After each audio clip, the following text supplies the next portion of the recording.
Alabama. There's a bunch of players there.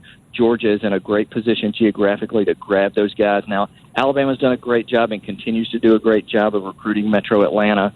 Auburn's going to get a few players out. There's too many players for Georgia to get all of them. But, yeah, I mean, Georgia's doing a great job. I mean, and we saw what Georgia did last year coming into Alabama and getting the top two players from Alabama, Clay Webb from Oxford, and then flipping George Pickens on signing day from Auburn to Georgia.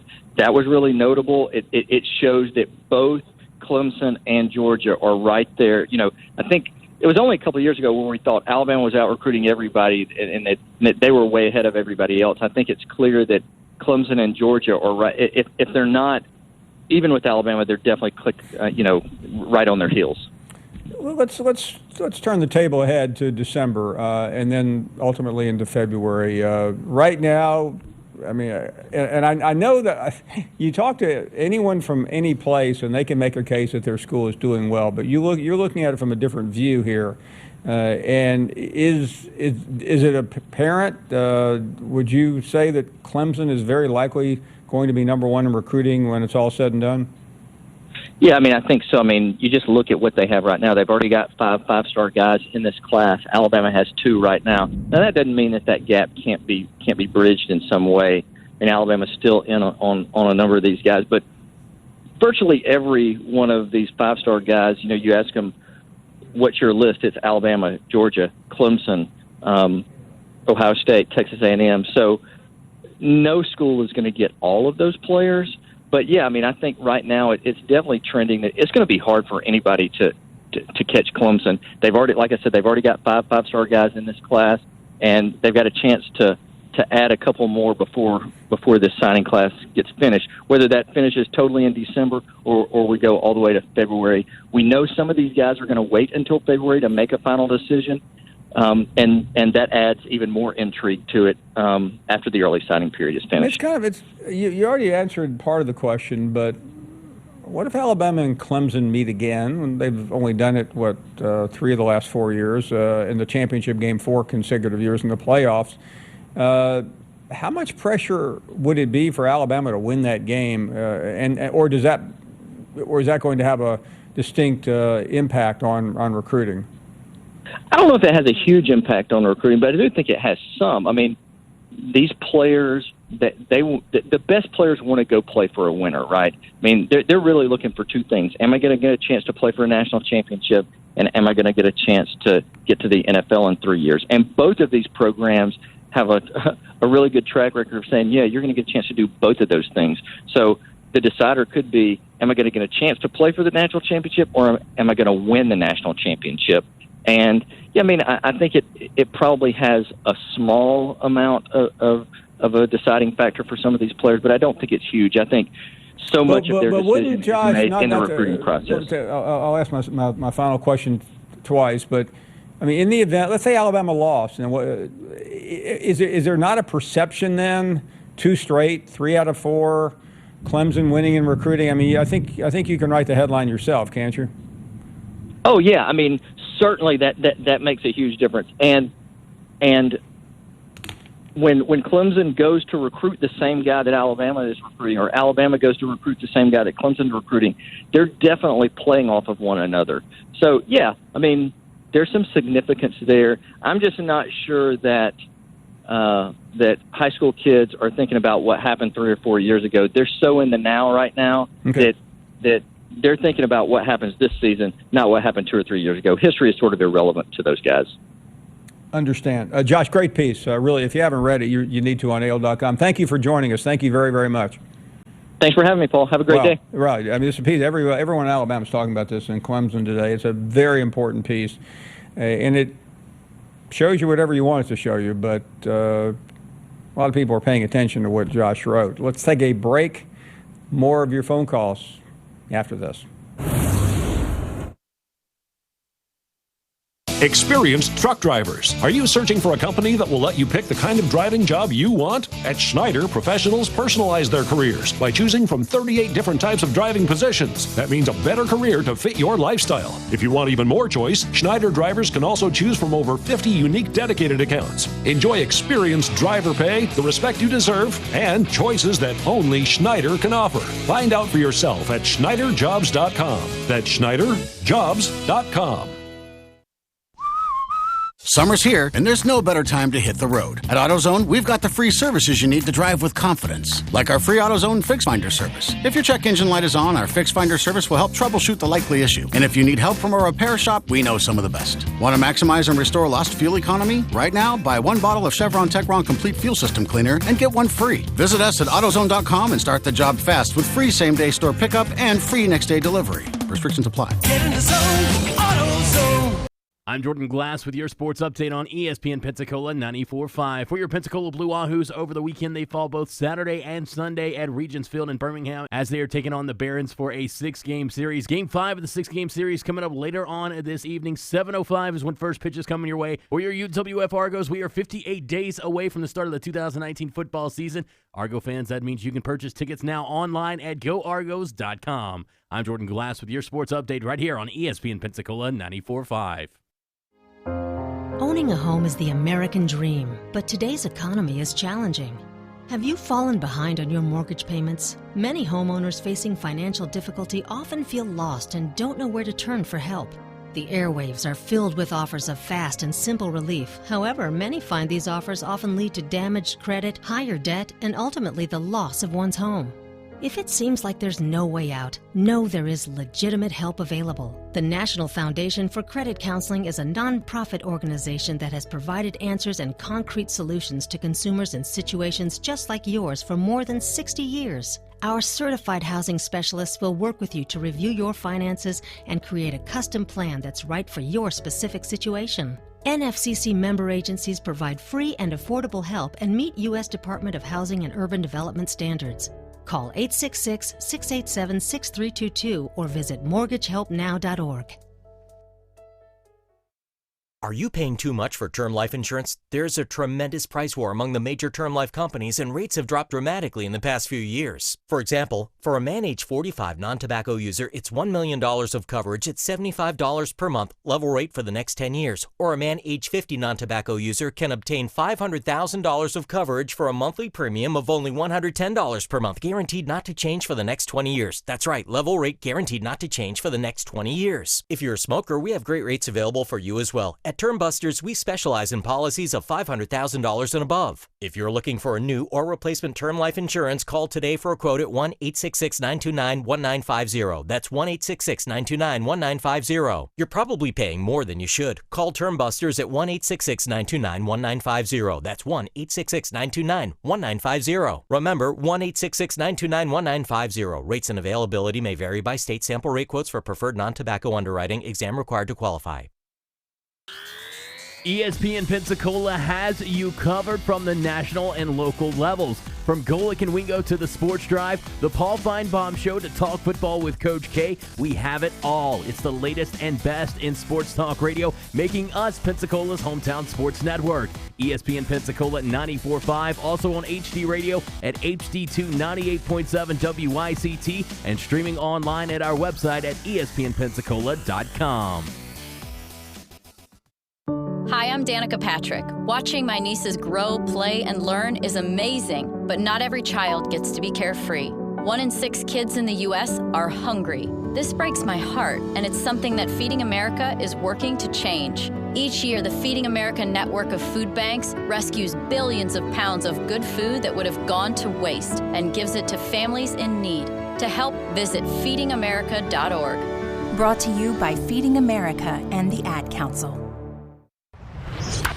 Our Pensacola Wahoos are back for another season, and with the new season comes some fresh and new changes. Our Wahoos are now the new AA affiliate of the Minnesota Twins, and they have a new broadcast home here in Pensacola, right here at your hometown station for hometown sports, ESPN Pensacola 945. Catch all the Wahoos action from home and away with Chris Garagiola. Wahoos baseball presented by Denny's on the new official flagship station for the Blue Wahoos, ESPN Pensacola 945 and ESPNpensacola.com.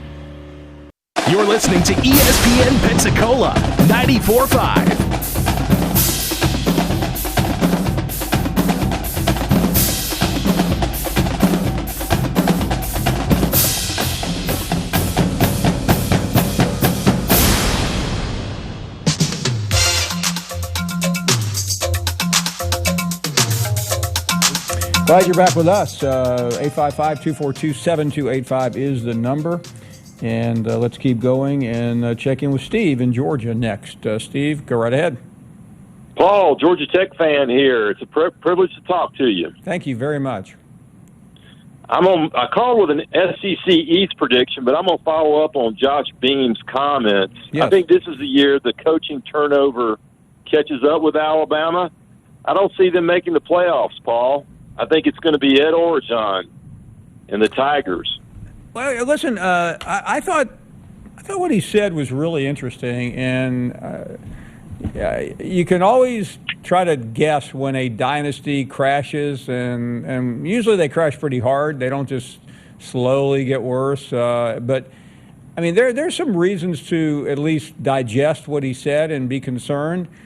I still think Alabama. I disagree, but again, I'm kind of stuck on Bama. I've been. It's going to take something to get me off of their bandwagon to at least to get to the playoffs. But I do think LSU has a lot of momentum right now. I will agree with you on that. All right, the SEC East. I just don't know about their offense. That's my only concern. I live right in the middle of the intersection of everything, and the SEC fans around where I live in Metro Atlanta don't even consider Missouri hardly being in the conference. But if you look they are officially at their roster, they have a lot going for it. And they're my dark horse team to win the East. I think Georgia will lose early to Texas A&M at home, and I see them also. Georgia will lose again in Auburn. I see the Bulldogs falling off a little bit with all the receivers leaving. Holyfield leaving early is going to put the heavy burden on Swift. I don't know if he can hold up. And you are a tough critic here, Steve. Well, you know, I told you the team I pull for, so yeah, I may be a little bit biased. I happen to like your new coach very much. I think you guys are finally heading in the right direction. Well, Georgia Tech degree and the city of Atlanta is a great product to sell, Paul. And I think next year you're really going to start to see us getting some of these four-star players into Atlanta. And you know, I heard your comments about the ACC, and you're probably right. It is down right now, but Florida State and Miami aren't going to be down forever. And I think Georgia Tech certainly has a higher ceiling than a lot of the schools. So we're going to get back. But you look out for the Missouri Tigers. Kelly Bryant. They have a soft schedule, and yes, they do. They have their crossover. Their crossover is Ole Miss and Arkansas. Georgia's got to play A&M and Auburn. No, you're right. And, you know, they play West Virginia, which is really banged up right now, and they're going through a transition, even though they have the same, they have a new coach, I should say. And that's a great non-conference game that looks good, but really isn't. Hey, thank you very much for your call. Really interesting comments here. We have reached the end of 3 hours, and still have another hour to go. A lot of really interesting guests. Talked about the Alabama recruiting conundrum, Tennessee, Texas A&M. A week from today, we'll be heading to the final hour from Hoover, Alabama, of SEC Media Days. Yes, we've reached that point in the year. So if you want to give us a ring, final hour, you can do so, or may do so, at 855-242-7285. We are coming right back.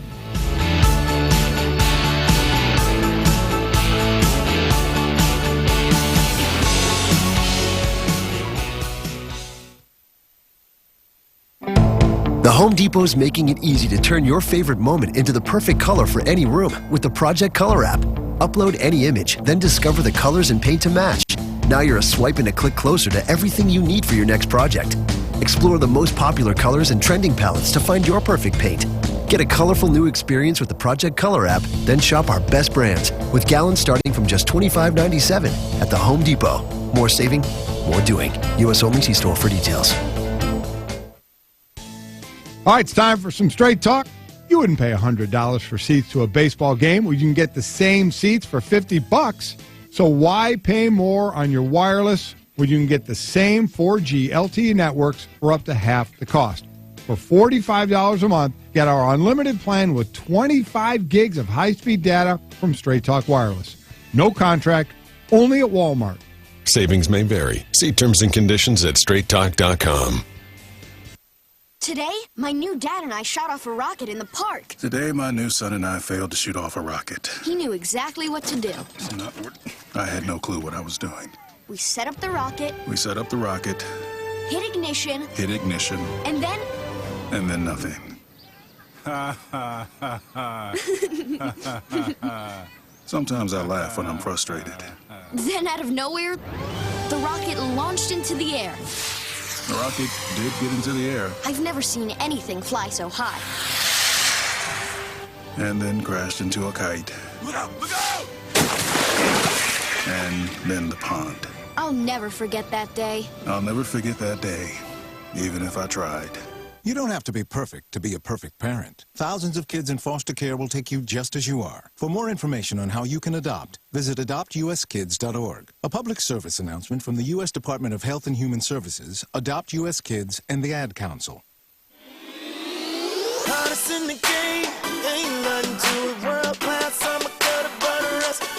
Now that Human Resources Director Fernando Pino has Kronos for HR, payroll, talent, and time, he's completely crushing it. He even has his own hype song. Supporting our entire workforce. Everyone has different hours, skill sets, and pay grades.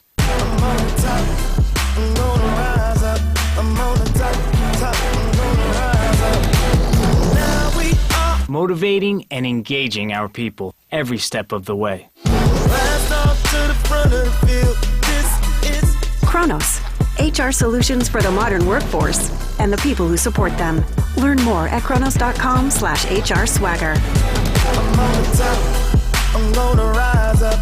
I'm on the top, I'm gonna rise up. I'm on the top. There's a lot going on right now, and broadcasters are on the ground covering all of it, bringing you the weather, the traffic, and breaking news, all while entertaining you 24 hours a day.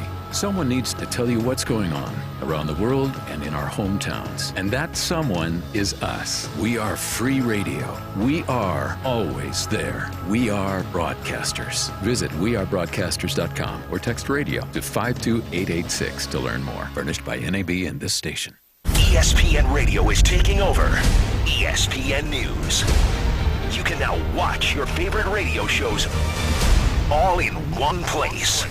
From Golic and Wingo. Oh, yeah. To the Dan Levitard Show with Stugotz. All right, I'm available every day, thanks. To the Stephen A. Smith Show. I just don't understand this guy. To the Will Kane Show. It's my job to tell the truth. From morning to night, the best of ESPN Radio is now available on ESPN News. Hear ye, hear ye. I bringeth thee a message from... a message from the king and his new trumpeter, Stephen. The king wishes me to convey his favor to thine team and thine tailgate.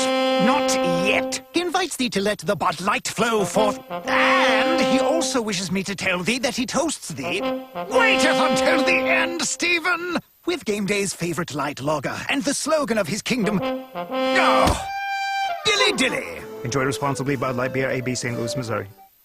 This is Pensacola's hometown all-sports station and home of the Blue Wahoos, ESPN Pensacola 94.5. Catch all the Wahoos games home and away all season, plus all the latest Wahoos news from Chad Brilliante on the Sports Drive, 5 till game time weeknights. And hey, if your business would like to partner with us as an advertiser or with a local sports promotion, then give us a call at 850-262-6000 or shoot us an email from the advertise page on ESPNpensacola.com. I'm Jordan Glass with your sports update on ESPN Pensacola 94.5. For your Pensacola Blue Wahoos over the weekend, they fall both Saturday and Sunday at Regents Field in Birmingham as they are taking on the Barons for a 6-game series. Game 5 of the 6-game series coming up later on this evening. 7:05 is when first pitch is coming your way. For your UWF Argos, we are 58 days away from the start of the 2019 football season. Argo fans, that means you can purchase tickets now online at goargos.com. I'm Jordan Glass with your sports update right here on ESPN Pensacola 94.5.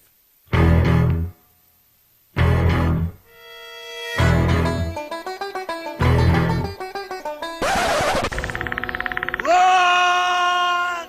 Go! Get to the chopper!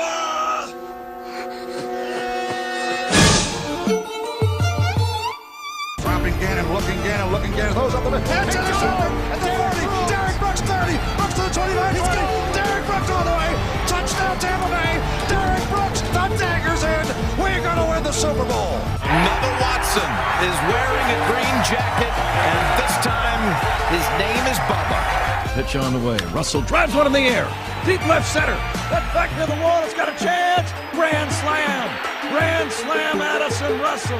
The new WBA heavyweight champion of the world, Roy Jones Jr. And Richardson breaks free on the sideline. End zone. How about that? Bama scores on a 34-yard touchdown run by the Doak Walker Award winner, Trick Richardson, who broke a lot of Emmett Smith's records back in Pensacola, Florida.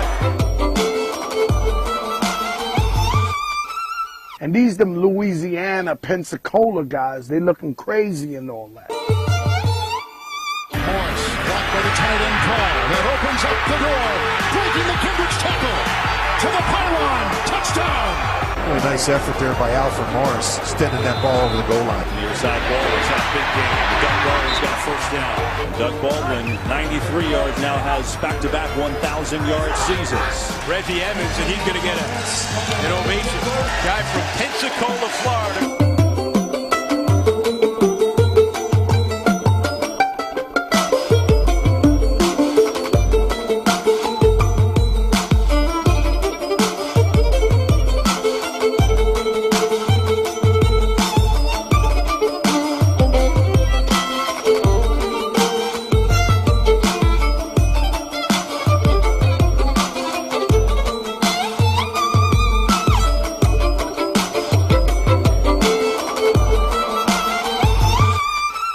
And welcome into the Sports Drive right here on ESPN Pensacola 94.5 and on Blab TV. I am Chad Berliante. Glad to be with you here as always as we broadcast, sort of getting back into the saddle from what was probably a very tough thing to do today.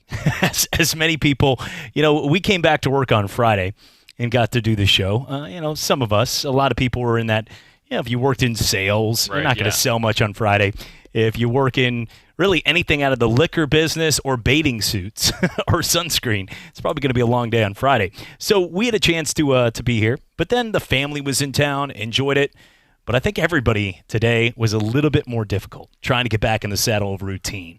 I know when you have little kids running around, it was definitely a lot tougher getting back into routine, but glad to be here as we count down. The clock ticks till college football begins. That's right. We are less than 50 days away, and it's going to be a lot of fun. Florida, Miami getting it started August 24th, and everybody else the next Saturday. So, but yeah, I was at the pool yesterday at my apartment complex, and there were some people out there screaming about a 4-day weekend and how they were excited about it. And somebody goes, "Bro, it's Sunday. You got to go back to work tomorrow." And there was some words you can't say on radio said after that. But yeah, it's weird. It's a lot of lethargic people today. And I actually got you a gift. It was not steak taco. Yeah. It's been in my car all day, so you're glad it's not steak taco. I was going to say, you can keep those. Not going to be there. It's aged well. It's a fine piece of meat, by the way. It's been in my trunk since yesterday. But when it comes steakums, it sizzles. I couldn't afford the grill, so we just let it sit. Look, man, I got roast in the back of of a $2 $2,000 General steak. I threw it back there so it would cook well. And So instead, what I'm going to do is I'll get it during one of the breaks, but you'll like it better. It's a pretty nice gift.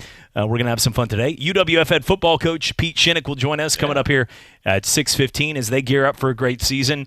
Every year he's been there, they have been a team that has gotten to a point where they've been competitive for a chance to win the Gulf South. We know that one year, and you can't take away history. Became the only team in the history of college football, Division I or Division II, to be built as a program from scratch in their first 3 seasons. It was their second year, but it was the first one in their first 3 seasons to ever make the postseason, let alone go on to a championship. And they went all the way. 4 times as an underdog on the road. We watched them. We found them. And it was pretty awesome to see. Now, Coach Shinnick since then has been consistent, but they've gone through some injuries, quarterback situations. Yep, yeah. And now it looks like they got a good guy in Robles that will be taking over. J.C. Robles coming over from Colorado State. A lot of you knew him as over the last couple months. If you paid attention to Argonaut football, big, tall guy, 6'5", laser rocket arm, the kind of guy that looks like a quarterback. Doug Flutie, you meet him in public, looks more like your CPA. This guy looks like a quarterback. I don't know what your CPA looks like, but just average guy. John Stockton. Doug Flutie actually looks like the pediatrician I went to as a kid. So yeah. Does he really? Yeah. That's what I'm saying. It feels I think we all feel a little more enlightened when somebody walks up to you that is like Jose Altuve. Right. That after winning the World Series couldn't ride Dumbo at Disney because he was too short. You had to be this tall. Like, I'm a World Series champion. Like, no, sir, this tall. And he went to Spanish Disney, obviously. No, this tall, David. But I'm telling you, he got to see Elena Avalor. It was awesome, good time. But he couldn't ride the rides. Everybody likes the guy that looks like them, that they can feel like one day there's hope. Like Steve Nash winning an MVP, even though he was Canadian. Like everybody, not to say it's bad, but what everybody thought, okay, if Steve Nash can win, maybe one day, all my pickup game chucks that I shoot from 28 feet, I could be an MVP. I might be 45 and 50 and, have lost 2 jobs and is balding and has a bad hip and 2 ankle braces, but, man, I can do this. Look at Steve Nash. I can do it. Like, there's hope out there. Might be fraudulent, but there's hope. That's sort of the situation, when you look at right now what is going on with some of those guys that give you that false impression, and I would say, in this case, that's one of them. Yeah, I think so, and I think another situation for that, you were going through the list there, not to bring it up because he did pass away last week, but I think Jared Lorenzen, yes. I think that was a big draw to him, is his size, the fact that he's that size, playing quarterback. You've got guys out there that drink 6, 12 packs a day, and 12 on SEC Saturdays, and they're out there just chugging the beers down, and, they've got about 300, 400 plus on them. They're like, man, if he can sling the ball around, I can sling it, man. When's that next XFL tryout? I'm going to it. So, I mean, I think, there is that draw with a lot of different athletes out there. Speaking of guys who we cannot relate to, this is the Home Run Derby, as we're about an hour and a half away from them getting out there and crushing the ball. And as we expect, it is going to be a Home Run Derby that is going to be a lot of home runs. If you put it this way, we have the most home runs in the history of Major League Baseball by the All-Star break this year. And some people have made that clear, including Justin Verlander. Now, here's the deal with that. We've had a lot of pitchers, John Lester being one of them, that has called out and said, Major League Baseball, you need to step up and say something. You need to say something because these balls are juiced. And everybody, it's not just in Coors Field anymore. You're seeing opposite field home runs. And the short porch in New York, places like that, how many line drives that look like just your routine doubles are going out? And the difference is, if you look at the numbers today, there's more overs. If you're one of those sports gamblers, you pretty much take the over in every game. Every game is a 7-4, 8-3. Unless you get a Max Scherzer or someone like that, every game is a dominating crush slugfest. And it's not because there's more hits. Here's a little ditty for you. The average batting average in Major League Baseball since 1990, since guys like former Major Leaguer Greg Litton or guys like Travis Fryman, that played during that time, the Jay Bells of the world. The average is down by 13 points on average. The average batting average right now is 251 compared to 264. The difference, though, is the amount of home runs is astronomically higher than in the 90s. And this is when a lot of these guys started to find out the Bash Brothers weren't just a cool group of guys that were hanging out eating burritos. Maybe that was slang for something. Yeah. Or doing things at the gym to their buttocks. But when it came down to, I'm just saying, that sounded terrible, but I was talking about juicing. When it comes to, thank you, Jesus. Where was he going on that one right there? That was, what kind of gym is this moron? But yes, it was the old days. That's what it used to be like before GNC and the kids, where you could go get something with like there was a gorilla on the front, like, take this, ripping through the side. Back with those M1T anabolics. Like, you thought of the old guys in the gym with the short shorts, like, come here, Bruno. All right, another 5 reps of 250 with one arm. Tucking curls. Like, that's the thing. It was a different lifestyle. I never lived that life. I don't know who did. Maybe there's somebody out there that actually lived that life of like a New York-style gym of guys coming up and sticking the other guy with needles. They'll be waiting for you in the parking lot. Yeah. I don't know that life, but there were people that did it. Hey, man, what did you mean by Bash Brothers? Walking around. You see some guy walking around in spandex with like a 110-pounder dumbbell, and also with like just the syringe. You got to give him the little handlebar mustache too, like the old time weightlifters. you got to bald head, handlebar mustache. They're gonna be in the parking lot waiting for you. Which Hans and Franz, we're going to pump you up. Yeah, the difference between a guy. What do you want to do? 3 more reps or 2 more insertions here? But little injection. Get you going. Get the blood flow. These guys, though, are going to crush it tonight. And some of them are going to look like super freaks. I mean, Christian Yelich was the one guy that was like, oh, look at that sweet boy. It was the MVP hitting opposite field home runs. But made everybody sort of feel he just looks like your average kid. These other guys, Pete Alonso looks like the bad guy villain that rolls up the sleeves. I'm going to catch you, boy. He's awesome. This guy can crush the ball. Scared Joey Chestnut on July 3rd. Joey asked him, he goes, is a hot dog a sandwich or is it a hot dog? It's just a hot dog. Good answer. Yeah. Good answer. Pete Alonso's a freak. He played at Florida. The guy can crush the ball. And they are testing, by the way, these guys. So they're obviously all natural. But when it comes down to it, this guy could crush a baseball. But he's one of many that are starting to move up, making us feel old when guys like Josh Bell, because I remember watching George Bell, his father, watching Vlad Guerrero Jr., obviously watched his dad win a home run derby, who could swing with the no batting gloves. I always thought that was a cool look. That bat would fly to my hands. I got sweaty palms as it is. You can tell if you watch this show how bad I sweat. It's also 85 degrees in here. But when it comes down to a lot of these guys, I mean, the way that they swing a bat is insane. But Justin Verlander said today, he goes, don't try to con us into believing for 2 seconds that this league is all natural. Mm-hmm. That the balls that we're using, he said Major League Baseball is juicing the balls for more offense, and it's clear. Look, they need more runs. Chicks dig the long ball, and they get ratings. It's an obvious thing. Do you think it's also this, and this was something that just kind of popped in my head because we were talking about players who had done steroids, and now that we have the situation where the balls are being juiced now, do you think maybe they're doing this for offense, but also thinking that maybe if they do this with the baseballs, a lot of players that are juicing will maybe kind of back off of that, and the issues with steroids that they've had in the past will kind of not go away, because that's not going to go away, but maybe decrease enough to where they can go, it's not that much of a HGH problem in Major League Baseball anymore. Because, I mean, that I could see that being the drive, but also the ratings, the money, the more offense. People are actually watching now. We're talking about the home run derby in an excited fashion now. We're not going, oh, yeah, it's the home run derby. 2 guys are going to be out there, and everybody else is just going to look like idiots. And, there's going to be 1 or 2 guys that's just clear favorites and run away with it. We're excited for this home run derby, and it's because of the amount of home runs that's been hit this year. It's because of the baseball. And we actually talked about an interesting point. What if they use even more juiced baseballs for the home run derby and the All-Star game?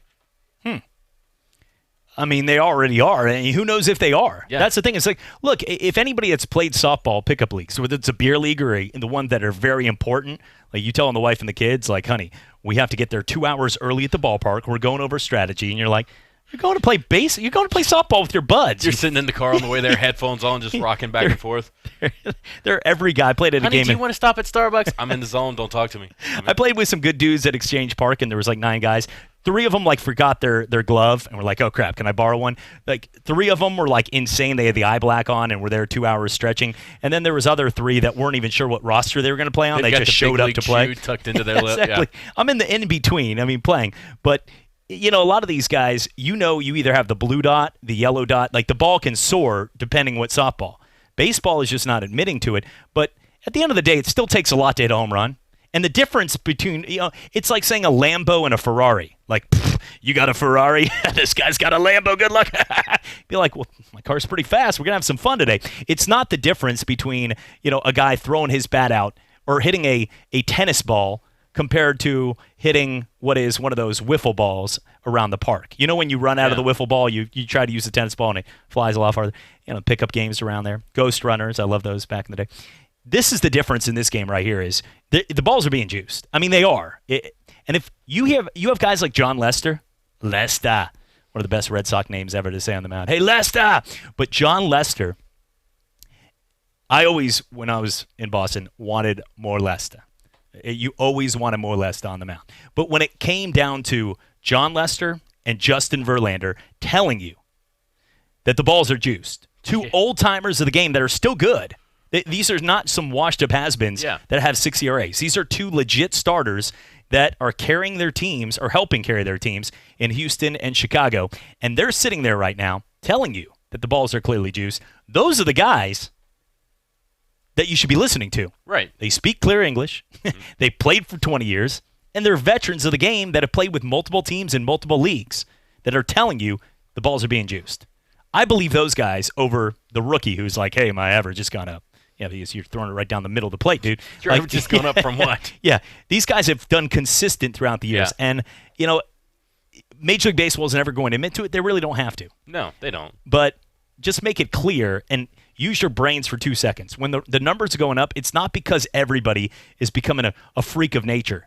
It's because the balls are juiced, and the balls are flying farther. Yeah, and Major League Baseball does not have to admit it, but I think when they come out and go, no, the balls aren't juiced, I don't know what you're talking about. They're just hitting it a lot better than they ever have before. We're just kind of – it's a new version of baseball we're seeing where players are hitting the ball a lot better, but they're not on HGH. No, we're not stupid. Don't tell us that. Just you don't have to admit it, but don't lie to us, But yeah, I agree. When you've got a guy like Justin Verlander coming out going, guys, the balls are juiced, this is a guy that, I'm sure he can probably feel the difference over time. And obviously we see the stats that have just jumped off the page. I mean, we've broken the monthly home run record every single month of this season so far.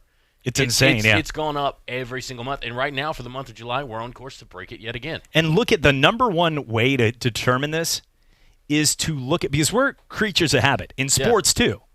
If you see a guy that is going from, and right now they said the game's cleaned up. So if a guy doesn't look, like clearly during the 90s, the late 90s, early 2000s, the guys looked like new superhuman freaks coming in. Yeah. You know what I'm saying? When somebody has one of those. Mark McGwire's forearm is the circumference of somebody's head. Yes. Yeah. And I'm using her, as an example in a good way. But Mary Jane down at Blue Wahoo Stadium, she's lost like 200 pounds. And she is amazing. She's working hard. She's one of the coolest people. Got to work with her for years. Yeah. But that clearly, if you haven't seen her in a year, you'd walk in and say, "Oh, Mary Jane, that's amazing." You know what I'm saying? It's not like you're going to walk by somebody losing 200 pounds. In back in the day, in Major League Baseball, guys went from looking like that skinny guy that lived down the road to this massive bodybuilder over one offseason. And you could clearly tell this guy looked different. The difference, I mean, look at a Mark McGwire rookie card. Look at a Mark McGwire rookie card compared to looking at what he is at the end of his career during St. Louis. And then get back. Look at a Roger Clemens rookie, then look back at the game today. These guys, the easiest way to tell the ball's juice, look at regular, everyday players that look exactly the same on the field, and look at their home run ratio from 2-3 years ago to today, because it skyrocketed higher. And even those doubles hitters are now at least hitting 25, 30 home runs. And the game has changed completely from that. So that's an easy way to tell the numbers is based on that. And I think it's fair. United States Women's World Cup, congratulations on the victory. I'm not going to sit here and harp over the politics of it. I don't agree with a lot of what Megan Rapinoe and a lot of them have to say. But you know what? It's America, and we beat everybody else. And that's what I'm celebrating during that day as it was a good win. It was a good win, and they got it done. They could have had more goals. It seemed like there was about a 5 or 6 minute span from about the 73rd minute to about the 85th where we had about 15 opportunities to score. But at the same time, it was a win, a convincing win, and the Dutch people sweetly just hugged everybody and said congratulations because they're very nice. So, yeah, and then everybody just went to the bar and got, quote, coffee. When we come back, we're going to talk a little more about what's going on. They needed that coffee. What? We lost? I think that's what they call coffee over there. Should have woken up, Hans. Looking at some of the games coming up here, we'll talk some Major League Baseball Home Run Derby, compare it to the Slam Dunk competition. Coming up, Brent Barrett of College Sports Notebook will join us, and Lindy Sports, as we count down now less than 50 days until Toe Meets Leather, and that game will kick it off with Florida, and a big one against Miami right there. A lot of questions will be answered in the home of the fake national champions. We're coming back for more right here on the Sports Drive. He was a star quarterback at Pensacola High, played alongside Gator great Steve Spurrier, and rose up the ranks to become head coach of the Buffalo Bills. Now, he's talking football on ESPN Pensacola 94.5. Coach K brings football to life year-round. The teams, the players, and the front office. Talk football with Coach K every day at noon on your radio. And Coach K live on Facebook and YouTube at ESPN Pensacola 94.5. Paul Feinbaum here for the Southeast leader for cranes and equipment rental, CraneWorks. The CraneWorks team in Nashville, Birmingham, and Mobile is ready to make your next construction or maintenance project a big success. Give CraneWorks a call for your next lift, machinery moving, or rigging project. And don't forget, RentalWorks has a full line of rental equipment for jobs both big and small, and now offering qualified operators for all equipment, including aerial and earth-moving equipment. Call CraneWorks at 877-282-LIFT or visit them on the web at craneworks.com. When Jamie Stevens got out of the Navy in 1968, he opened J&D Cleaners. With his commitment to quality cleaning at fair prices, the business grew to become the best dry cleaners in Santa Rosa County. Jimmy's son, Corey, owns J&D Cleaners now, and he shares the family commitment to excellence. J&D Cleaners has discounts for military uniforms, on-site alterations, and a convenient drive-through window at the Milton location. Trust your clothes to J&D Cleaners on Stewart Street, just north of 90 in Milton, and on Woodbine Road, just south of 5 Points and Pace. It's J&D Cleaners. Hello, sports fans. Miles Bentley here, General Manager at Hill Kelly Dodge Chrysler Jeep Ram in Pensacola. Growing up, I always loved sports. Nothing but net, out of the park, through the uprights. Sink the puck Bentley, that was me. But my love of the game couldn't beat my love for Pensacola and helping folks get on the road of dreams in a new Dodge Chrysler Jeep Ram. Sure, I never went to the big leagues in sport, but we're all pro here at Hill Kelly Dodge Chrysler Jeep Ram. Proud to be in Pensacola. When working at a growing business, you wear many hats.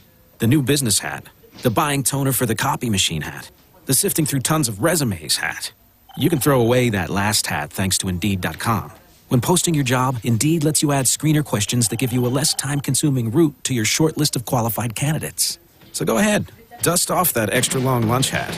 Hiring's better when you've got your short list. Save time on hiring when you post a job on Indeed. Get started today at Indeed.com/hire. Pros do it right by grabbing everything you need in one stop, so you're spending more time on the job site than away from it. Lowe's is here to help by stocking job lot quantities of treated lumber, fencing, and decking, so you can load up on what you need no matter how big the job. Plus, for your next paint job, stop in and get 5-gallon pails of Valspar ceiling paint for just $99.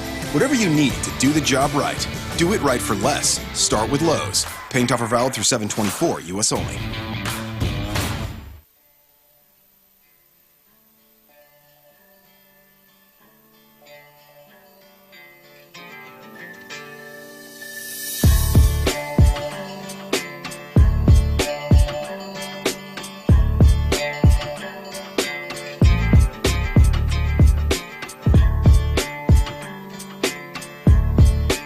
And welcome back. 5:23 on this now all of a sudden rainy Monday evening. Went out actually during the break to get something for the Jordan's like, I'll see it when I believe it, but I'll believe it when I see it. There we go. But I was going to get you a gift. Right. It's in the car actually. Okay. I bought it, but it's raining, so I'm not going to do it. I'm not sacrificing getting poured down. You can't on waste that. the hair, man. You can't. The minute that gets wet, Trust me, I know hair, how yeah. it is. I know how it is. It gets wet and it just kind of drops down, and then there's It's 2 baby scrub jays with nests in there too. So if it could ruin it. So it's a there. legal it's issue a habitat. now. It's a $15,000 fine if you touch that hair. They've been nesting for a while now. The EPA has come in and they have actually zoned this area. So if I even take a shower, I have to Bob Marley for a couple months. You know what's funny is right as we started to come in there, I heard. Yeah, I was that's wondering right. what it was, Yeah. but now I know. I went to scratch it last week. Now there's one bird. But when it comes down to, I'm already fine. Don't worry. On my own hair. I thought I owned this body. The Wahoos tonight at 7 o'clock will be taking on Birmingham. It's been a tough ride for the Wahoos here as I think they're ready for an all-star game that to sit home tomorrow and watch because they won't be playing in it. But the Minnesota Twins, by the way, were the team, the affiliate of the Major League Baseball affiliate of the Wahoos, broke the record for most home runs in the first half of the season. They did, so taking advantage of those juiced baseballs. Yeah. Those guys, their team, if you watch that team, though, like every position is a guy that looks like he should be playing first base. That's a fair way to put it, I think. You got Miguel Sano and Astudio and all these guys, these huge guys out there everywhere you look. Guys that sound like first basemen, too. CJ Cron and Megatron. Like every one of their play. Nelson Cruz, every guy looks like the guy that's swinging for the fence in that lineup, and they're good at it. They actually, right now, are in first place in the Central, and pretty much, unless a complete disaster, will be a playoff team in 2019. Looking at some of the other things going on right now, well, Kawhi Leonard made his decision. If you missed that, he'll be joining Paul George in L.A. Now, Kawhi Leonard is the most stoic kind of, even after he won, he's like, yeah, won this championship. LeBron said that you are amazing for what you did. You need to go to L.A. Yeah, that's man, cool. I could have played defense a little better. Out there. You just won the title for a whole entire country.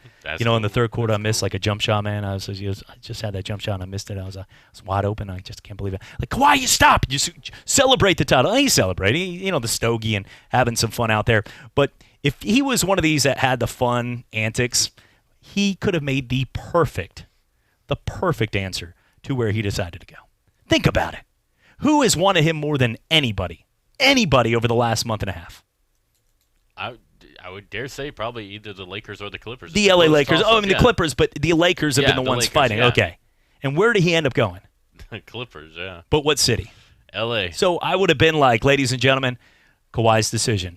Guys, after a lot of thought, a lot of time, I'm heading to LA, man. I'm heading to LA. And then just leave it there. And then just start hugging people and like a fan's like, oh my God, it's happening. It's happening. And then just drop the Clippers banner. And then be like, oh, just start singing the Clippers, whatever it is right there. Just sounded like something from Moana there. But, all of a sudden they drop the sails for the Clippers and they do some kind of huge musical behind him. The Clippers and Sterling are out. Racist. Da, da, da, da. Now this guy, he's a freak. Steve Ballmer. Just make some kind of crazy musical play on Broadway. And all of a sudden, these Laker fans are just like, what? Just happened. I saw, the owner of the Clippers is one of the driving forces behind Microsoft. Yeah. I saw the perfect tweet. It says, it all makes sense now because if you look at it, Kawhi Leonard is the Microsoft or the Windows of the NBA. It's very, very normal, very regular, nothing special about him, but he always gets the job done. His body runs 9 miles on a Fitbit every minute. He's every time you look at him, he's the biggest fan on the side. He's the guy, the emotional dad that is at the gate in the Little League. Come on, son. Be like, your son just got out, dude. That's not your son. Get him over there. Get Johnny to second, bro. Go back to T-ball, Blue. Yeah. And he's a billionaire, too, so he owns the team. That's the cool part. Imagine that guy who owns the whole entire complex. You can't tell him to sit down and shut up. He's like, this is my place. What are you talking about? Think about every dad out there that has a kid in Little League. And crazy dad. And he owns the whole complex, too, on top of that. Imagine he shares the complex now, but he does want to. They want to move back to Inglewood towards the Coliseums or back to where the Forum used to be. He owns the cash of the complex. Yeah. Just saying. So it's with Microsoft. He's okay. Yeah, he gets his own place out there in Inglewood by where the Forum used to be. Nobody's going to be able to control him then. He's just going to be running laps around the stands, and he's going to be up on the roof with banners, waving it back and forth every time they win. If you're one of the top dogs for Microsoft or Apple, you pretty much dominate the scene. Speaking of that, a guy that's dominated the scene when it comes to movies or being a guy on TV, he's a celebrity. He can be a little bit fun on Twitter. I'm putting that in a kind way. He's also our president, Donald Trump. Now, ESPN Pensacola does not always reflect everything that is said during this interview, but we had fun sitting down for some fake news. All right, after having some fireworks yesterday, we got more today. The President of the United States, Donald Trump, got enough to make some time for us. Thank you, darling. Hey, Donnie boy, how's it going? Remember the first time we met? I made a joke. What did I say again? What was that? He referred to my hands. If they're small, something else must be small. I guarantee you there's no problem. I guarantee it. Yeah, that was pretty funny, wasn't it? Terrible disrespect. Actually, back in New York, you were friends with my grandfather right there. You guys used to do a lot of outdoor activities? Goes into a bicycle race at 72 years old and falls and breaks his leg. I won't be doing that. No reason to call him out, but that is a true story. He ate pudding cups for about 2 weeks after that. Stupid. So I know your golf game's been on par of late. We got a lot of good golf courses in the area. I hit a ball 280 yards. Stand up, my club champion. Stand up. Do I hit the ball good? Do I hit it long? Is Trump strong? Huh? What are you telling to stand up? Where's this applaud coming from? A radio studio? What's happening here? So the United States will be taking on Mexico for the Gold Cup in soccer. It was us, Mexico, and a lot of countries that you could probably buy. I'm really rich. Hey, I'm just a sports radio guy. You mind throwing me a couple dollars? I don't think so. I don't think. It's worth a shot. What do you think of this matchup and our opponent, Mexico? I love the Mexican people and their spirit, but the country of Mexico is killing us.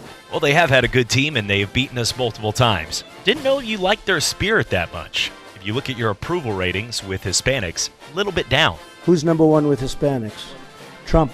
Okay, well, there you have it. College sports right now. A lot of people are trying to pay athletes. I don't need anybody's money. It's nice. Is there a way that we can figure this out? Because the agents, some of those sharks out there, are finding a way to get to these players and coaches. It's a rigged system. But we have some bad hombres here, and we're going to get them out. I love that spirit. Yeah, these are not the best people, and we need to figure this out. They're bringing drugs.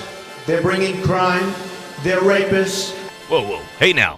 All I said was they were paying athletes. That probably is a little bit overboard. Actually, I was only kidding. Good to know, President. Good to know. So I know Vegas is getting a new stadium right there. How's it coming along with the stadium? We're building a lot of it. It's already started, and it's a lot of it's being done, and it has such a tremendous difference. It's day and night. It's a lot of manpower. How is it getting built? 43,000 minors have been illegally smuggled across our border. Well, that sounds sketchy, but I guess fits Vegas. How are you getting away with that? Loopholes. Makes sense. It was pretty funny in a press conference with Antonio Cromartie. He forgot one of his children's names. He has many. How do we have thousands upon thousands of children? I think it's like 7. Officiating's been horrible in the NFL. The system is totally rigged and broken. A lot of Saints fans pretty ticked off in what was the worst, most horrific call you'll ever see in sports last year with the no PI call. What would you do? Am I allowed to rip that whistle out of the mouth? I'd rip that. We don't have to get physical, but I would agree. There has to be some form of punishment. I love the old days. You know what they used to do to guys like that when they were in a place like this? They'd be carried out on a stretcher, folks. President Trump, we saw Florida State have one of their worst seasons of all time. You would probably compare it to Hillary Clinton's campaign. After listening to Hillary rattle on and on and on, I don't think so badly of Rosie O'Donnell anymore. And the offensive line was deplorable, ranked dead last in the country. How are they going to get the players to build that interior line up front? The big guys on that wall. Building the wall is being built right now.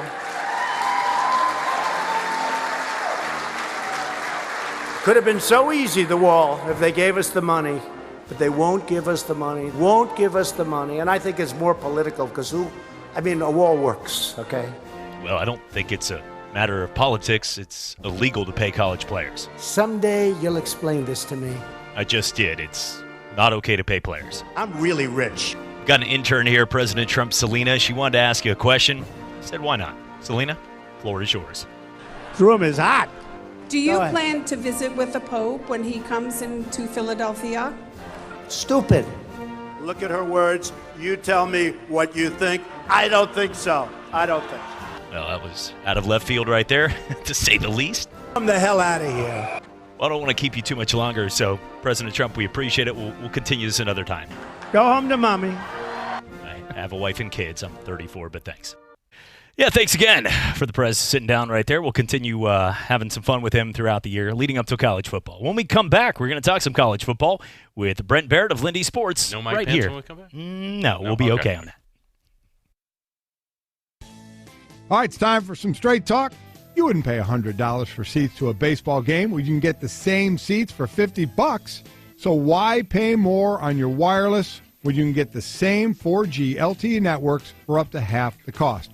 For $45 a month, get our unlimited plan with 25 gigs of high-speed data from Straight Talk Wireless.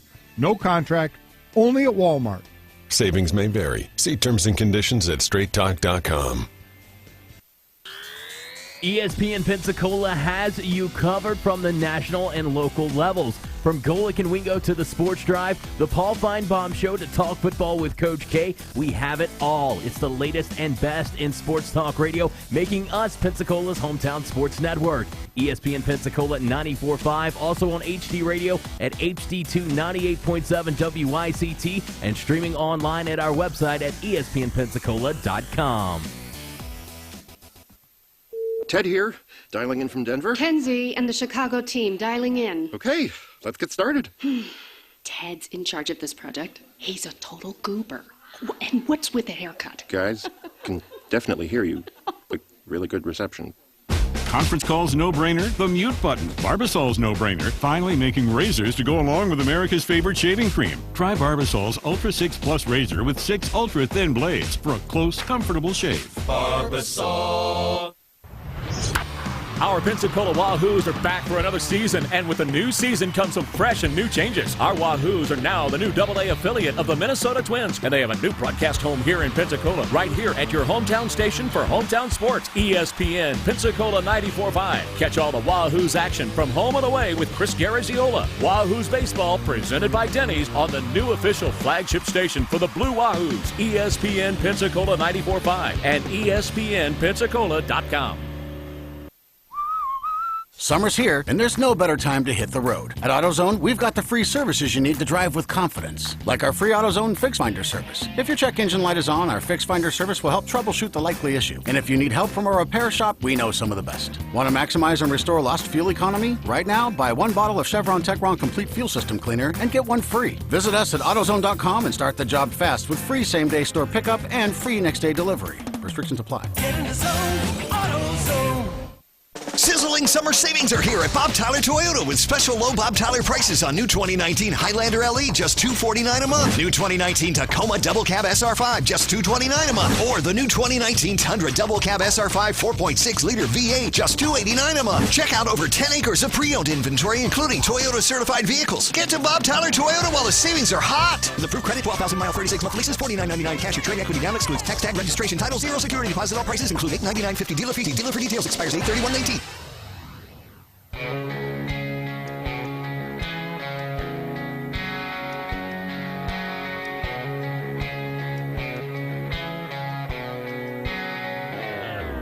Cinema.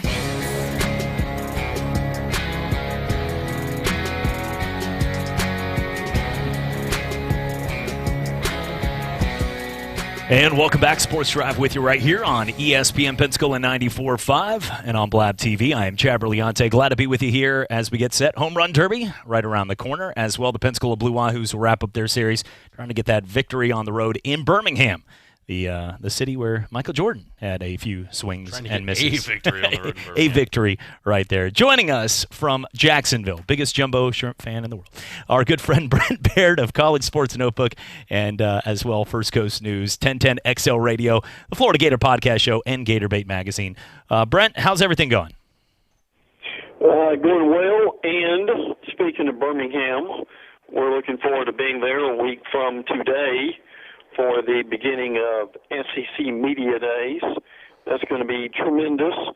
Looking forward to the 4 days in Hoover, Alabama, as we bring in all the coaches and some of the players for next week. And as we are getting closer and closer to the new season beginning, and for a lot of folks, Chad, it kind of starts with Media Days next week. Yes, and if you see the guy, wish the condolences to a guy on Ticket IQ yesterday.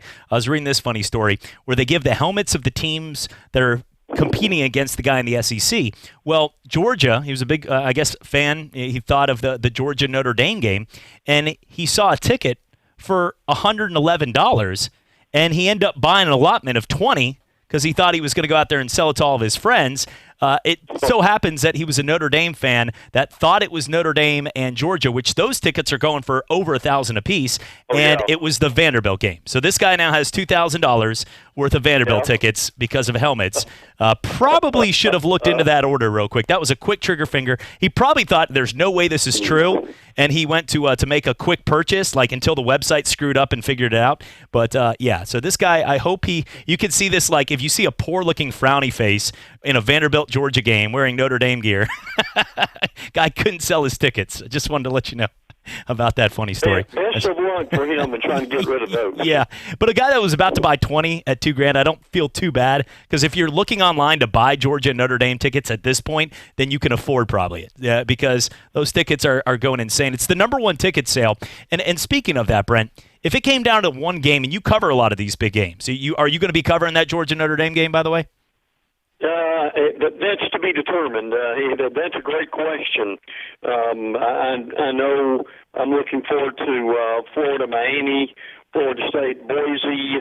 I'm hoping that will be on the agenda too. Well, when it comes down to that game, I think a lot of people already understand it's going to be a huge ticket. But what's the one game this year? Every year has the marquee. When Johnny Manziel was coming back at home in College Station against Alabama in a game after beating them in Bryant-Denny the year before, there's always one marquee matchup that seems to outweigh the other marquee matchups. Which one to you would that be in the regular season? I think that LSU-Texas game is going to be crucial, Chad, for both of those teams. Now, to think about that for a minute, you've got two teams that are on the verge of really cranking their legendary status back up to some degree, and what a lily pad that will be to bounce off of if you could win that game. So does Texas improve itself continually from beating Georgia in the Sugar Bowl last year, or do you have an LSU team now with Joe Brady as offensive coordinator doing some nice things with Joe Burrow, along with Dave Aranda's defense? Can you see the importance, Chad, of that one for what that might do for the winner? Pretty much that's going to be huge right there. And two teams that are right there in the top 10. Both teams that I think there's a group of teams that feel like they're good enough to win, but I think they understand that they're not in that elite of the elite group. To me, there's only three in that group. It's Clemson, Alabama, and Georgia.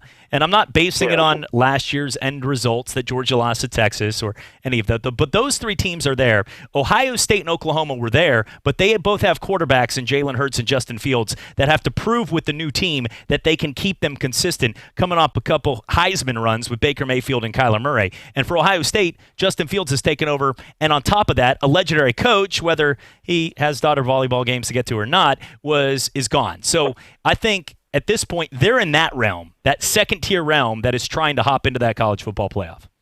Well, and I would say also along with that would be now Oklahoma also has hired Alex Grinch as SD coordinator.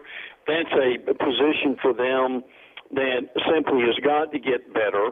And also with Ohio State, not only do you have a new quarterback, you've got a new head coach, Ryan Day, and how is he going to do, as you mentioned, replacing Urban Meyer? So plenty of questions, but I will still say, in agreement with you on that one, that Bama, Clemson, both the best rosters in the nation, and frankly not far behind would be your Ohio State, Oklahoma, and Georgia. So, and frankly, of those three right now, I still think Georgia has the best quarterback. Speaking with Brent Barrett of College Sports Notebook, joining us each and every Monday on the show as we count down now at this point, about a month away from the start of the season. Brent, there was a lot of teams today. ESPN released their FPI Football Power Index and had 9 out of the top 25 as SEC teams. That's not the shock. I looked at some of the numbers, though, and some of them were pretty obvious, like Bama at 2 or Georgia at 3. But you had Auburn at 9, you had Tennessee at 15, and you had South Carolina at 18, and then you had the Florida State Seminoles at 21, which, to me, you're used to seeing those teams around, including Florida State, but come on now. Like, what in all 4 teams I just mentioned, what has Auburn done without going after 8-5, and we're not sure who their quarterback's going to be this year to start, and at the same time, Tennessee at 15, when, yes, they're building, but they didn't have a winning record. And then you have South Carolina, who has been sort of the chopping block of good teams. They've beaten the teams they're expected to, but they're a 6-6 team. Why are these teams in the top 21? Because all 4 of those teams to me are way too high ranked. I don't understand that. There's no way in the world I'd have those teams rated that high. And frankly, with all the early magazines, you don't see that at all. I mean, Tennessee's in the 30s in the magazines. Auburn's around 15. South Carolina would probably be, I would say, anywhere from 30 to 40 in that group. And I'm not, listen, Chad, in most of the magazines, FSU's not even the top 50.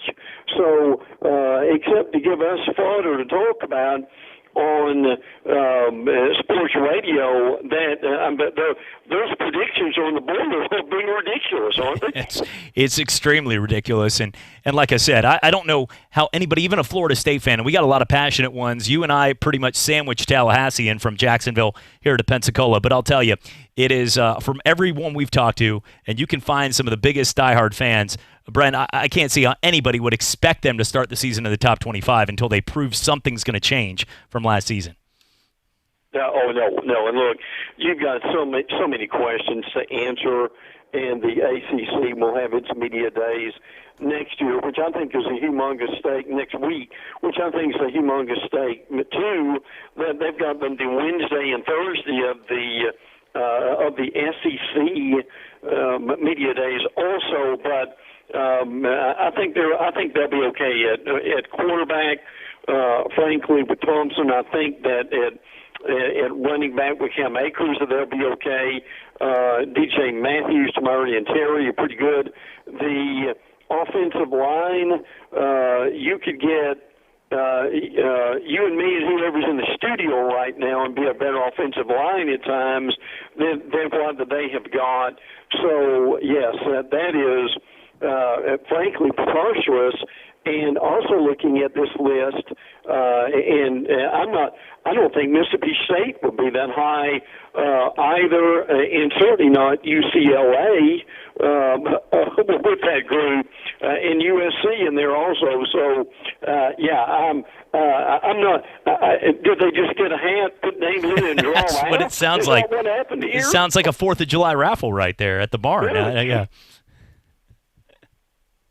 Just amazing to be able to come up with that. But no, look, for what you and I do, I hope Florida State, Miami, and Florida have tremendous years, and that will be great for Sports Talk Radio with who we cover. But being realistic right now, I mean, Chad, a 7-5 Florida State team would be some real improvement for them. Hey, Brent, it's Jordan here. I want to ask a quick question here. Joe Burrow last week made some interesting comments about LSU's offense. He says that he thinks they're going to be scoring a lot of points every game this year. He said people aren't used to LSU scoring 40, 50 to 60 points a game, but they should get used to it because they can be the best offense in the country. And I just kind of want to get your opinion on that, because to me, when I hear that year one with a new offensive coordinator, that might be putting the cart before the horse a little bit, at least for me. Yeah, I would agree with that, too. Now, that doesn't mean they don't have some real talent. Now, a lot of this talent, people just, frankly, quite or not used to yet. Now, Justin Jefferson, Jamar Chase, pretty good running backs. A lot of this is going to have to do with the offensive line, and a lot of these guys come back. Damian Lewis is one of those. Lloyd Cushenberry too, but I'm with you. We're so used to this. Les Miles, 3 yards in a cloud of dust with his offense, especially a lot of fans do. Will it be that much better? But as we mentioned earlier, that Texas game will give us a clear indication of where they're going to go in September. Brent, where is the validity at this point? And we won't hear anything about it, but Urban Meyer, obviously the Zach Smith saga of him just wanting to stay relevant, although at this point nobody believes him, but the story has potential to actually be true eventually. Just I'm not buying it from him. Is Urban Meyer, have you heard anything since that nonsense about him going to USC?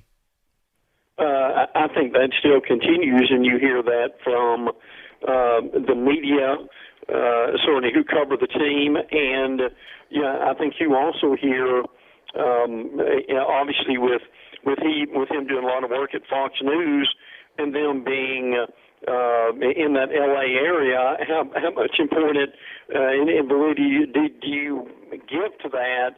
And frankly, I think the other thing is with this staff person that is out now at Southern Cal, did Clay Helton basically either look the other way or tell them to get rid of him? If you've got a situation where he did that, Helton could even be out before the beginning of the year. So, so frankly, I think there is. I think where we're getting this from, Chad, it's just plain logic of it's going to take a great year for USC to be back. Frankly, for Helton to be back, that thing has been a mess, and people are just looking at the 1 + 1 = 2 as far as how quickly that Meyer would get back into coaching, and a lot of the former USC players tweeting or talking about how they would like to see him get that job. Brent, two bits passing away last week. He lived a great life until 97, George Edmondson. I remember going to games with my dad and watching him, and first time I thought some old guy got lost and on the field, and who's going to come tackle that guy, so they were going to kindly escort him, and then everybody started celebrating. And I realized that he was a huge staple and a guy that just – he didn't go there originally. He went to Citadel, but a guy that for about 30, 40 years was such a staple of the Florida family and the SEC tradition right there.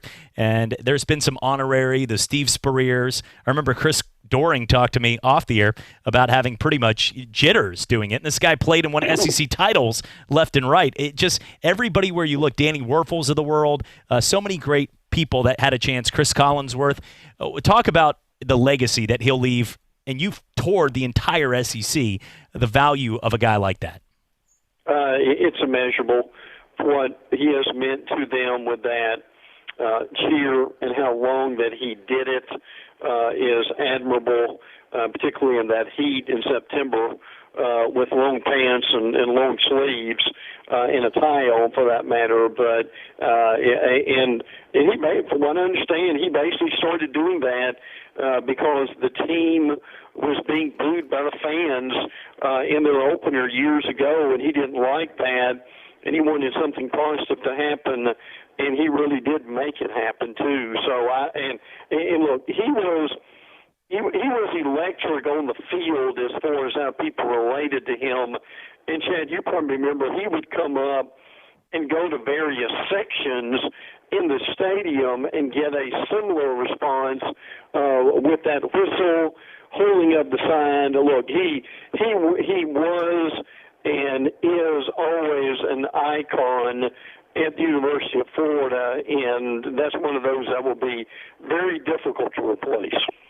Brent, we always appreciate your time. I hope you had a happy 4th there. Nobody got hurt. Not like that whole entire one place in, I believe, on the CBS News. I forget what city it was, but the whole entire fireworks shop went up. Yeah. And people started getting out of their cars celebrating. Some of the employees were like, no. So I hope everything in Jacksonville was a little bit better. Where is the big one? At the landing right there? Well, yes, but the landing, we had one at the landing. It was the last one for the landing because the landing is being torn down, and they're still trying to figure out what they're going to do with the landing. So and you've got a big one out at the beach, and then a few others that are scattered all about. So, but that certainly would have to be one of the bigger ones, yes. As long as I still get my 42 ouncer somewhere at the landing for that world's largest outdoor cocktail party, I'll be a happy man right there. But hey, Brent, we appreciate it, and we'll look forward to doing this again next Monday. Yeah, and look, we will be looking forward to talking next time from SEC Media Days, Chad. Yes. So we'll just want to keep you in the loop. Look forward to doing that. Thank you, Brent. We appreciate it as always.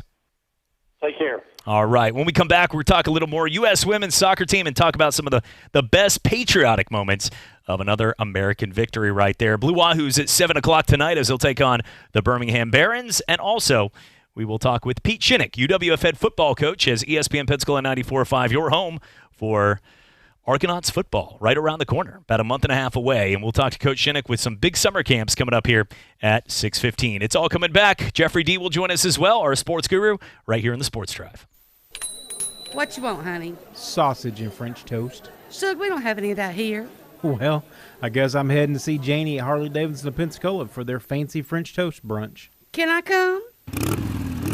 This Saturday at 11, Harley's Angels will be serving free French toast, sausage, and coffee. Save on motor clothes, long sleeves, 1903 collection, and garage collection merchandise. No more excuses this summer. Enjoy your freedom with the Harley Davidson of Pensacola. Harley Davidson, Pensacola. Let's ride.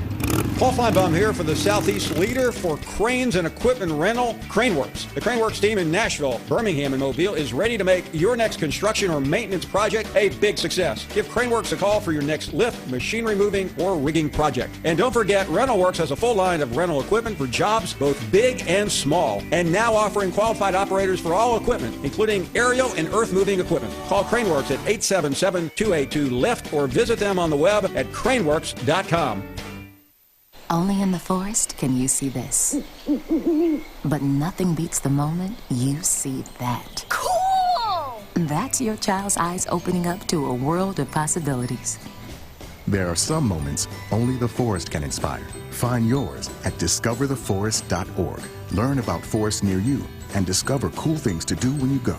And you might just see this. Visit discovertheforest.org. Brought to you by the U.S. Forest Service and the Ad Council. All right, it's time for some straight talk. You wouldn't pay $100 for seats to a baseball game when you can get the same seats for $50. So why pay more on your wireless when you can get the same 4G LTE networks for up to half the cost? For $45 a month, get our unlimited plan with 25 gigs of high-speed data from Straight Talk Wireless. No contract, only at Walmart. Savings may vary. See terms and conditions at straighttalk.com. Welcome to Bo! Okay, hi, what are we doing today? I need something that screams something fun. Nothing too on the face, nothing too off the face, but also totally hot. So I have the perfect thing. It's the most food mullet. You're totally business in the front, but tailgate in the back. It's a fat party. People are having fun. You know, snap. All your friends are going to be like, whoa, awesome setup. Everyone else is going to be all jelly, okay? Just like a killer mullet, Moe's Catering will turn the back of your ride into a tailgate party that's sure to turn some heads. Just order ahead and pick it up on your way. Moe's Southwest Grill, now open in Pace on Highway 90 next to Publix grocery store. Hi, I'm Tom Menger, the new driver compensation manager at Schneider. As a former truck driver, I know the importance of being paid accurately and on time. Trust that I'm always working with that in mind. I'm also an example of career progression opportunities at Schneider. I started as a driver in 2002, and when I was ready to come off the road, I became a driver trainer and later moved into other leadership roles. I've had a great 17-year run, and so could you. Learn more about driving careers and other opportunities at schneiderjobs.com. That's schneiderjobs.com.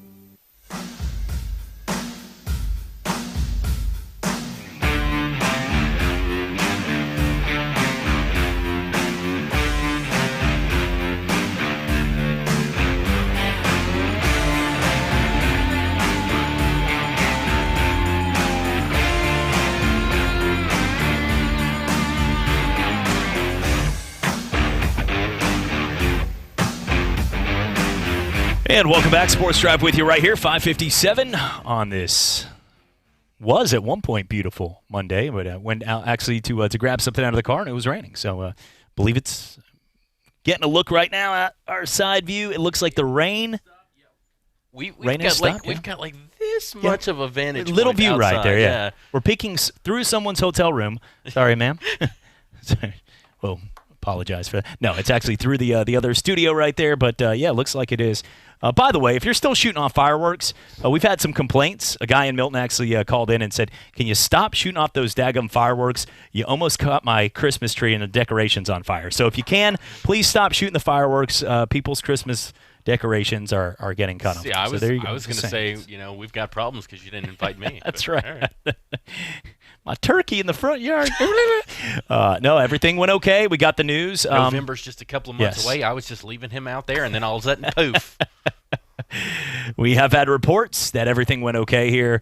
We did have that one go off in the barge that went a little crazy, but overall it was good. Everything went fine. We had a good time with family.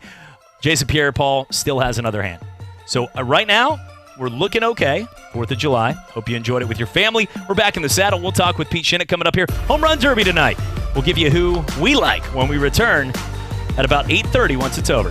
And we'll also get to more on the NBA. Summer camp, a little, earthquake stopping the game right there, and his name wasn't Zion. We're coming back for more right here in the Sports Drive. This is Pensacola's hometown all-sports station and home of the Blue Wahoos, ESPN Pensacola 94.5. Catch all the Wahoos games home and away all season, plus all the latest Wahoos news from Chad Brillante on the Sports Drive, 5 till game time weeknights. And hey, if your business would like to partner with us as an advertiser or with a local sports promotion, then give us a call at 850-262-6000 or shoot us an email from the advertise page on ESPN Pensacola.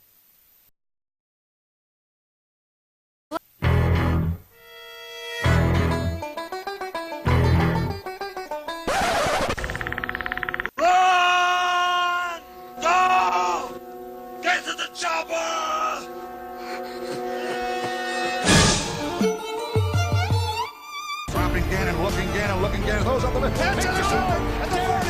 Derek Brooks 30. Brooks to the 25. 20. Derek Brooks all the way. Touchdown Tampa Bay. Derek Brooks. The dagger's in. We're going to win the Super Bowl. Another Watson is wearing a green jacket, and this time his name is Bubba. Pitch on the way. Russell drives one in the air. Deep left center. That's back near the wall. It's got a chance. Grand slam. Grand slam, Addison Russell. The new WBA heavyweight champion of the world, Roy Jones Jr. And Richardson breaks free on the sideline. End zone.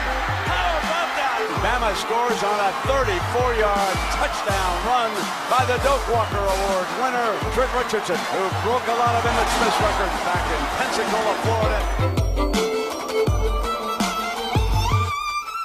And these them Louisiana, Pensacola guys, they looking crazy and all that. Morris, blocked by the tight end Paul. That opens up the door. Breaking the Cambridge tackle. To the pylon. Touchdown. Really nice effort there by Alfred Morris, extending that ball over the goal line. Near side ball is that big game. Doug Baldwin's got a first down. And Doug Baldwin, 93 yards, now has back-to-back 1,000-yard seasons. Reggie Evans, and he's going to get an ovation. Guy from Pensacola, Florida.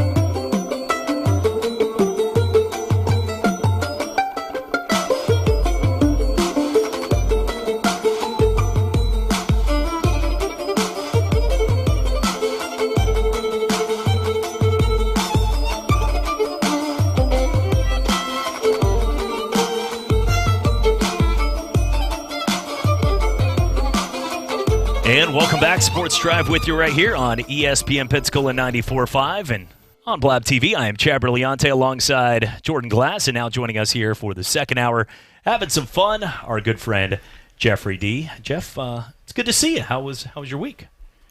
It just started. Weekend was okay. You didn't let me William Shatner pause it. How was your week?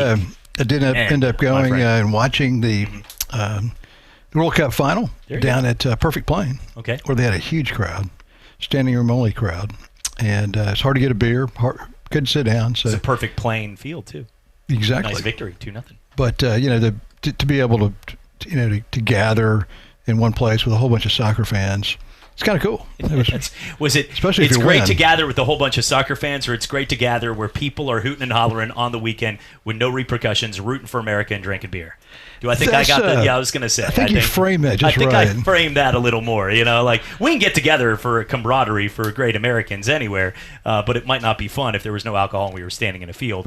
That, to me, was a great American moment. And you know what? Let's put politics aside for Megan Rapinoe or whatever you feel about it. Like, I'm rooting for America at that point. You know what I'm saying? I'm not rooting. I think sometimes we get so caught up into the stories, and I'm not sitting here because and look, I get both sides. I get the people that said I'm giving up on that. But it's like the people that said I'm not watching the NFL after the protests. I'm still going to watch the Patriots and my team, even if I don't agree with some of the guys that are making that statement.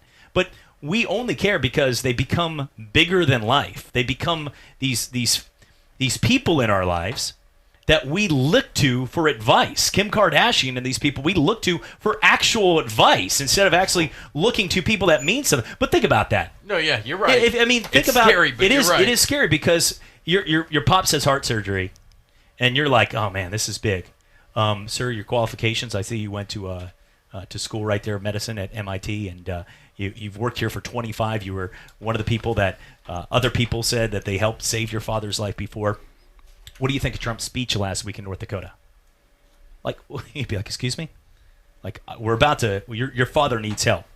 Well, I'm not a huge fan of Trump. Okay, we're getting him out of here. Get Pops off the table right now. He's cut open, right? Get him out of the table. I don't have time for this. Like, nobody else cares about whether you're getting your fries tonight and you're supersizing them, what that person thinks. We don't care if the person sitting to you next in church, I believe Jimmy's a Republican. Get up out of the chair. Because we only look to our actors and our athletes when they have a public forum and they let us know. It's like the people on Facebook that we used to be like, yeah, they were cool. And you're like, Lord have mercy, can this guy just stop posting? You know what I'm saying? Like, it doesn't matter who it is. We all know those people because they put it out there. But if Megan Rapinoe doesn't say anything, or anybody, if we never ask for their opinion on any of this, then they're just soccer players, and they go out there and play.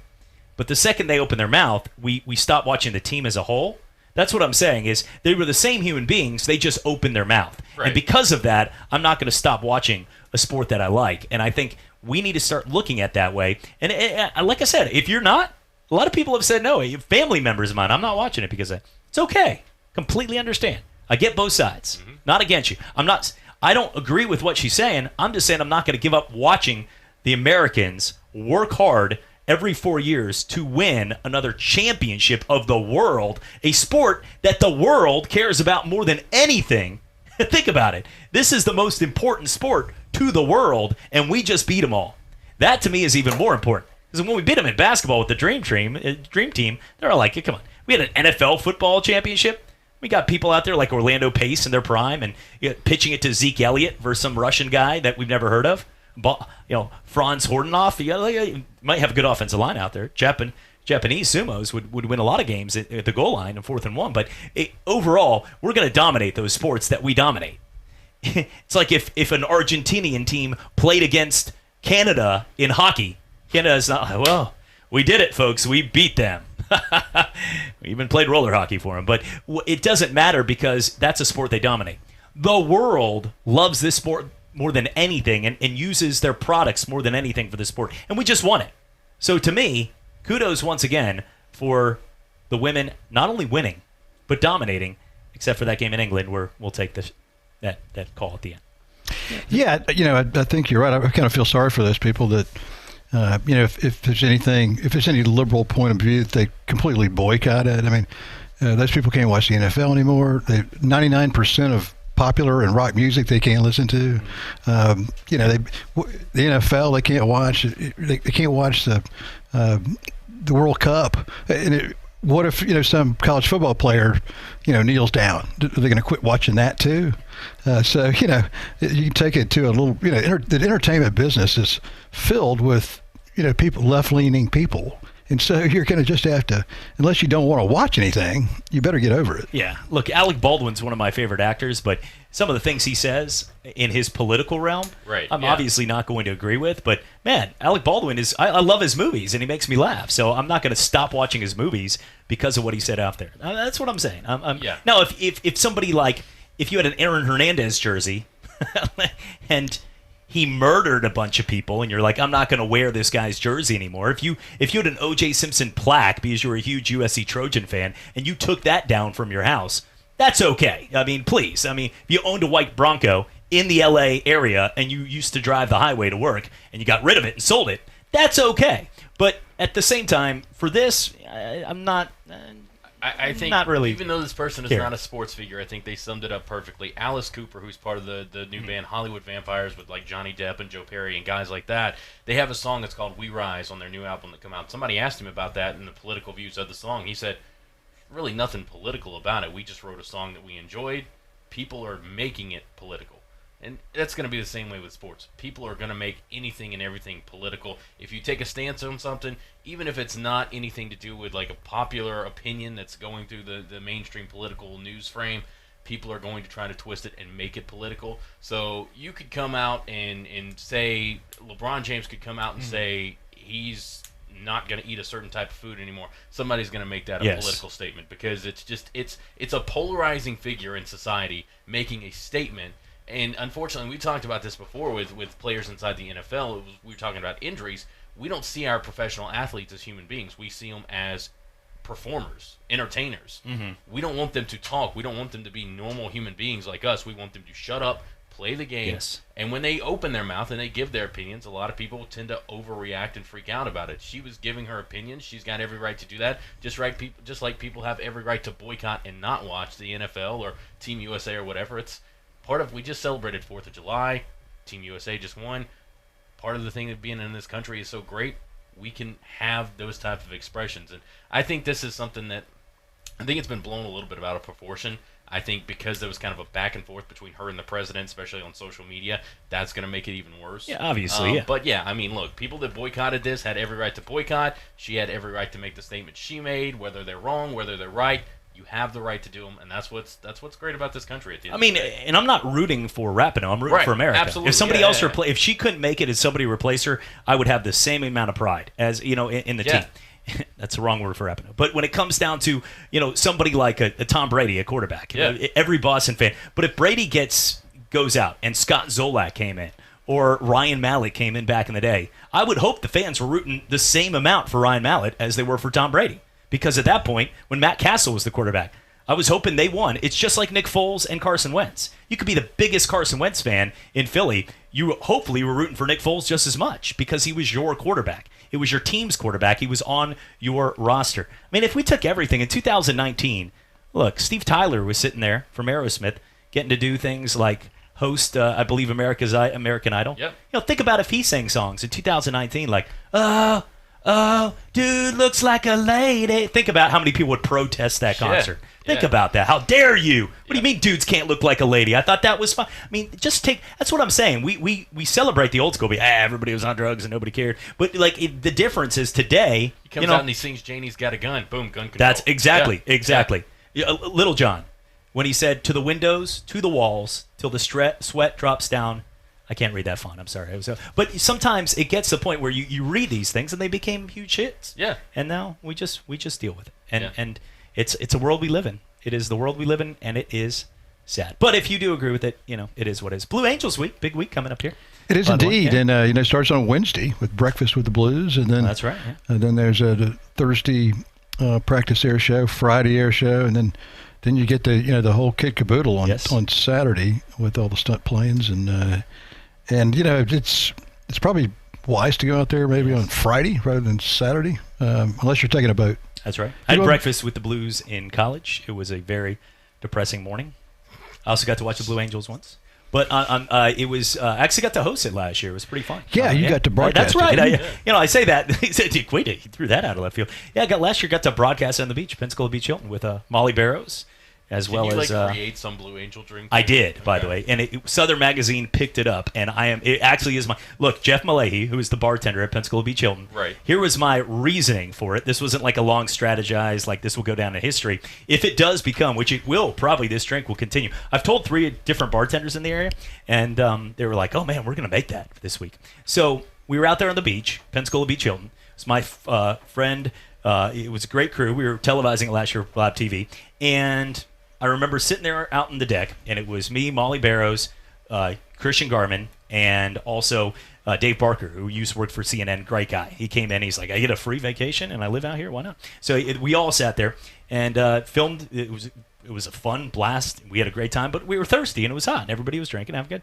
So I was like, hey, just make me a blue drink. I don't care if you like splash Powerade in it and straight vodka, whatever. But they made a Spirit of the Blues, and this concoction, just like the Blue Angels, this was also my catchphrase on the drink that you can put on the card.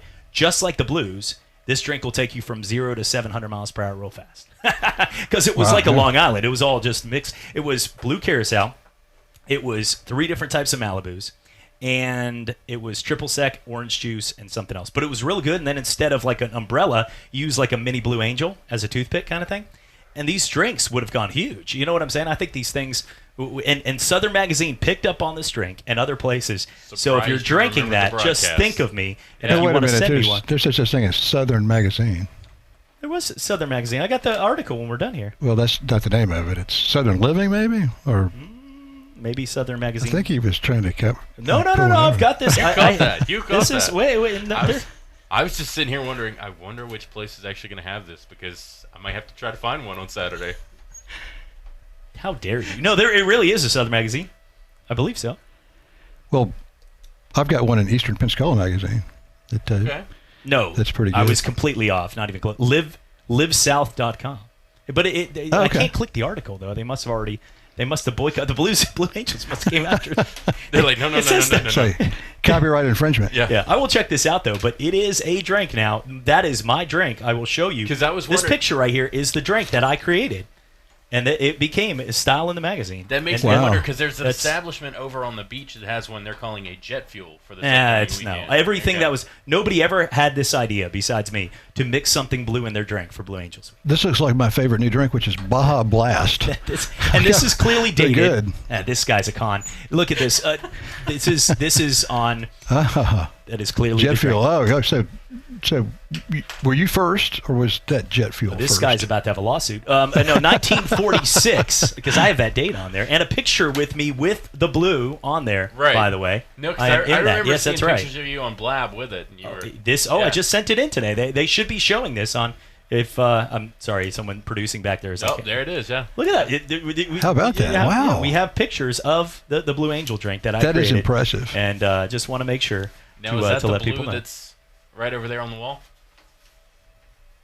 That is my daughter's toy. She was mad. That makes noises, by the way. And she was very upset when I took this out of the house. But you can turn this on.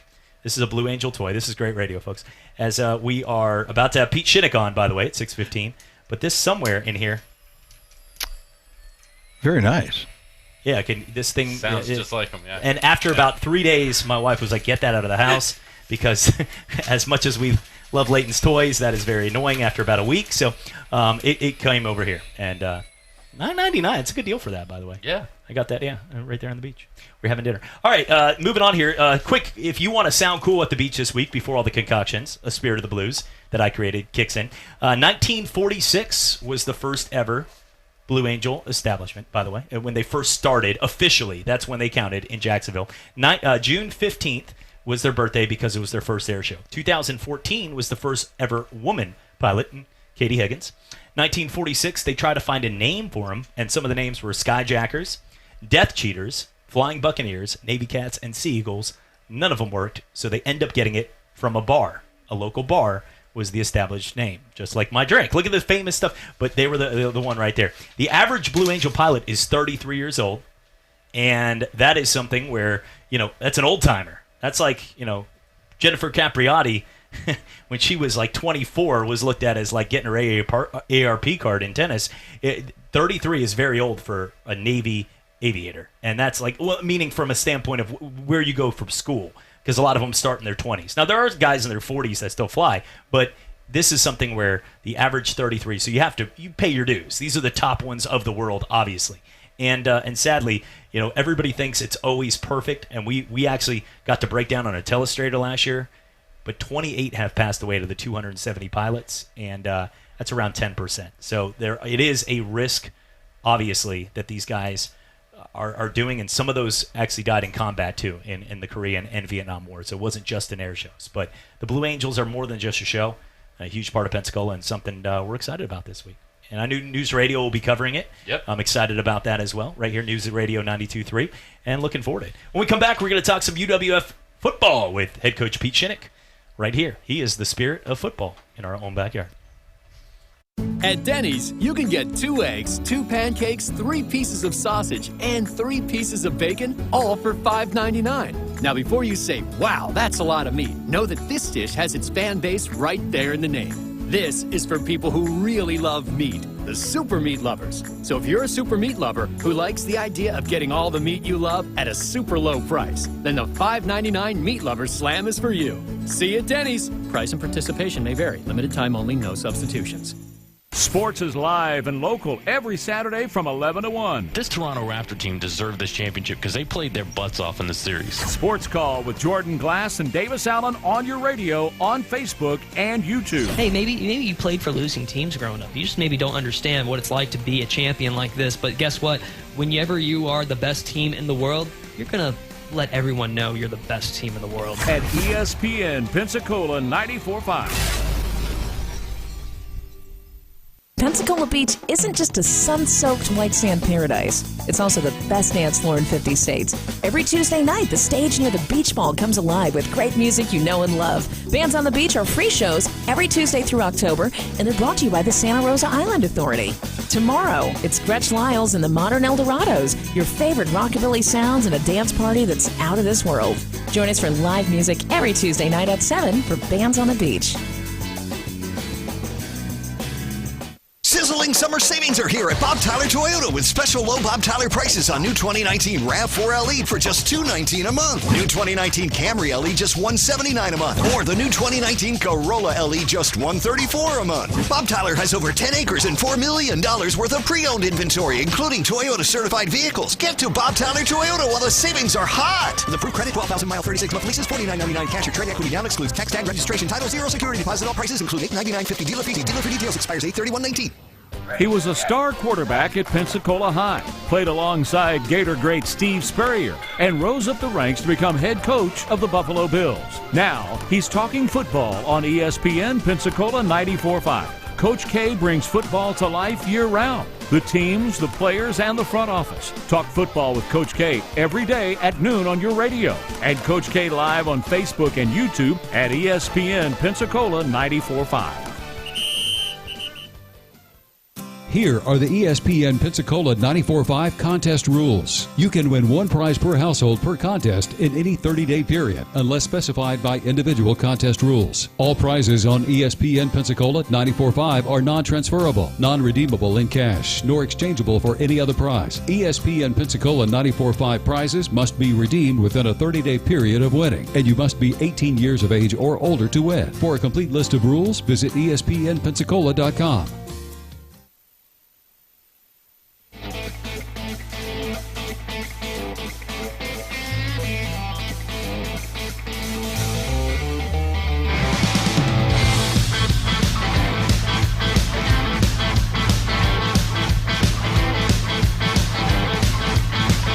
And welcome back. Sports Drive with you right here on ESPN Pensacola 94.5 and also on Blab TV. Thanks for joining us. If you missed the show, you can always go back and watch from midnight to 2 a.m. for those late night goers. Somebody's like, yeah, man, I'm up at that time. I'm cool. I'll watch your show. I'm like, you know what? You might be up, but if you're watching me at 1 o'clock in the morning, I'm not going to call you cool.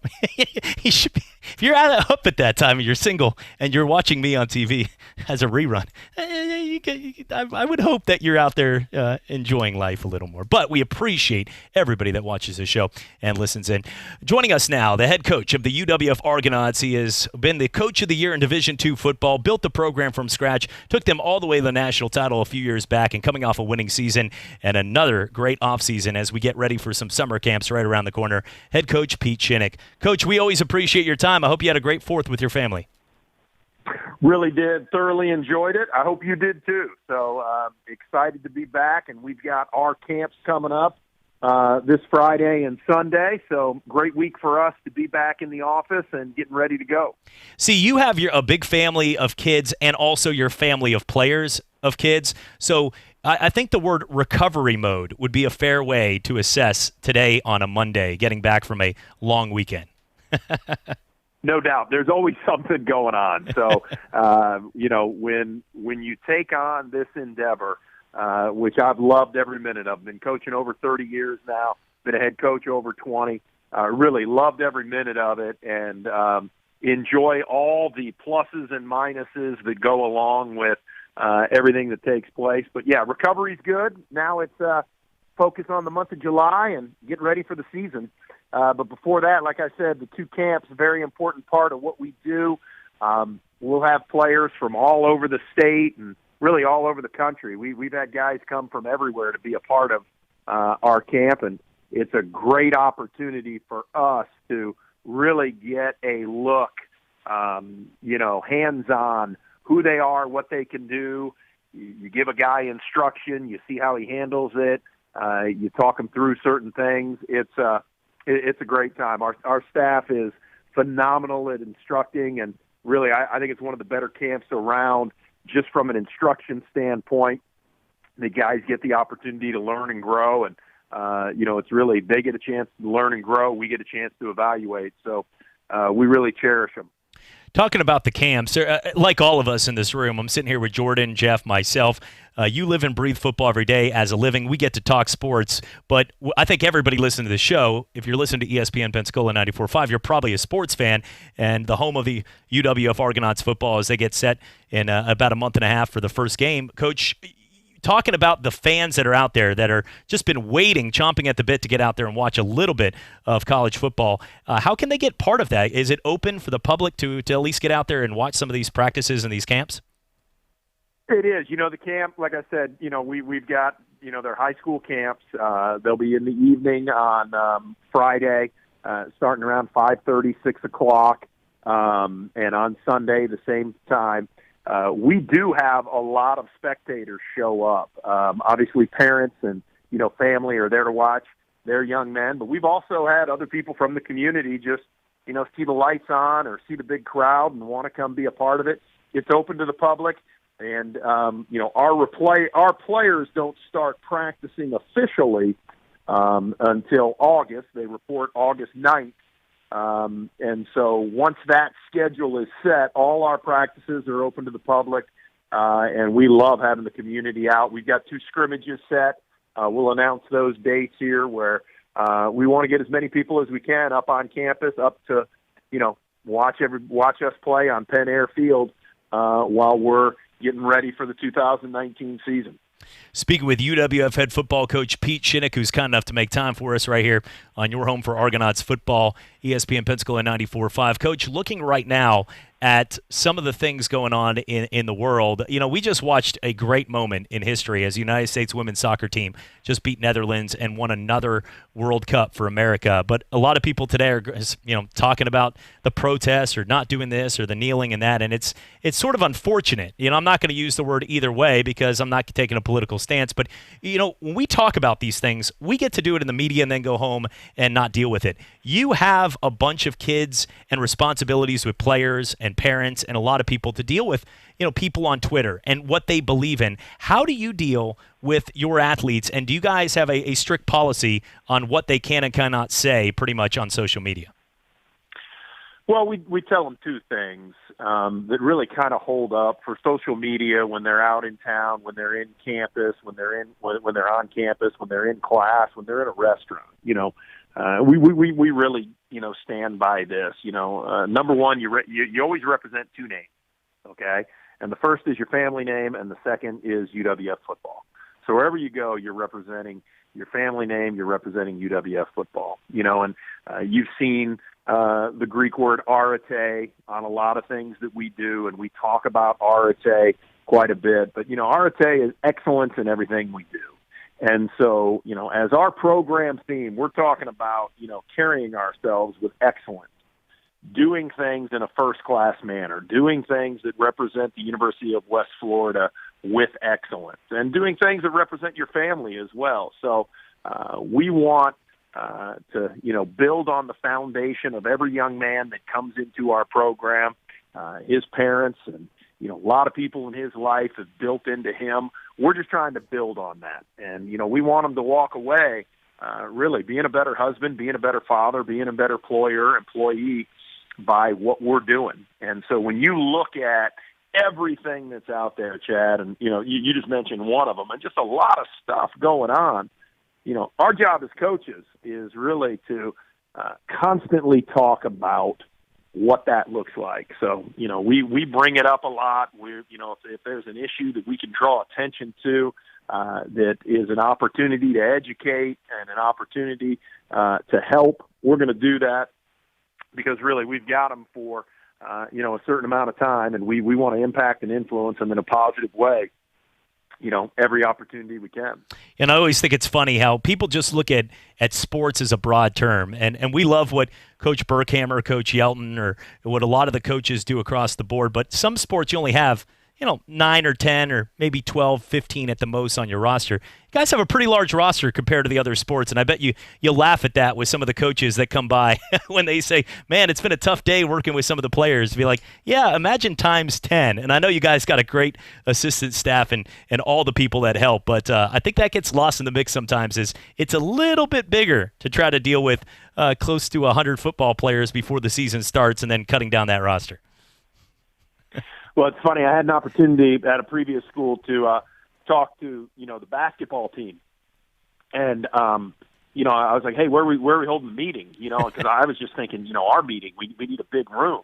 And he's like, well, hey, we're just going to do it right there in the locker room. And, I'm sitting there, and it's 15 guys. And I'm like, we got more DBs, okay? Darian Doolin coaches more, DBs. Jamie Deese coaches more wide receivers than this. And it's like, okay, that was kind of tough because I went from going from a team meeting mentality kind of to a position meeting mentality. So you are correct. I mean, we're going to have 120 guys on the roster. We're going to have guys from all over. I'm biased, but, I'm not the only person who's ever said this, but, I think football's the greatest team sport ever invented. Really no other place are you trying to get that many people focused on one goal, keep them moving in the right direction while trying to get them better and trying to improve in the team. So, it's all I know, and I love it and enjoy every minute of it. Speaking with UWF head football coach Pete Shinnick, as they're getting set to go here for a couple big summer camps right around the corner here in July. Coach, you've had a chance to be here in Pensacola now, established for about 5 or 6 years. I remember when you first started you first were here, and we were doing those shows over there at the old studio at Blab and having a chance to sit and talked about it. That was about the same time I came into Pensacola, got lucky to marry my better half, and met her at the old Blazoos. And real quickly, the culture here in Pensacola, it starts to grow on you because it is a great, beautiful place to live and great people. And we're not just saying that because you've traveled the world more than I have and around the country. But talk about what the impact and Blue Angels Week since you've been here, how important it is to not only UWF and the people around there, but have you had a chance to partake in any of the events? Oh yeah, and really partake in everything. And anytime I'll still stop and fortunately, I haven't gotten any wrecks. Anytime the Blue Angels are flying over practicing, I was playing golf one time and I could have cared less about my score when they came flying over. And so I just love what Pensacola has, and I think it is so neat to be a part of. And really, every year that we're here, as you mentioned, 5 years, every year that we're here, just really appreciate more and more of what Pensacola has to offer, and so many great things taking place downtown. We love, again, being at Wahoo Stadium, but so much is happening up here around campus as well. So there's a lot of fun to be a part of, and as a couple of weeks ago, my wife and I are sitting on the beach just going, yeah, this isn't a bad place to be, and it's been fun, and look forward to continue to seeing the growth and then continue to experience new things as well. Yeah, my golf game has been compared to the Blue Angels. It veers off quickly to the left, to the right, up and down, spin formation, smoke, people running, celebrating because I'm off the course. But yeah, it's always fun. We're looking forward to it this week. It's always a great time. I'm going to be out there with family and friends, not having to broadcast it this year. But Coach, before we let you go, talk about what you've seen this year, the development. There's a lot of new players. We talked about J.C. Robles and some of the guys, the quarterback earlier, the transfer. But talk about some of the guys and what you've seen of the growth this year now that you're more established with some of these veterans that have been on the team for a couple years. Well, I think we've just got a group chat of guys that, have really been here from the beginning. And so they've seen a great season and they've seen a disappointing season and in the last 2 years. So guys like Devin Gibson, guys like Andre Duncombe, Martez Wheeler, who have really been here kind of from the beginning and, played a lot of football for us. Anthony Johnson now been through every, 2 years with us.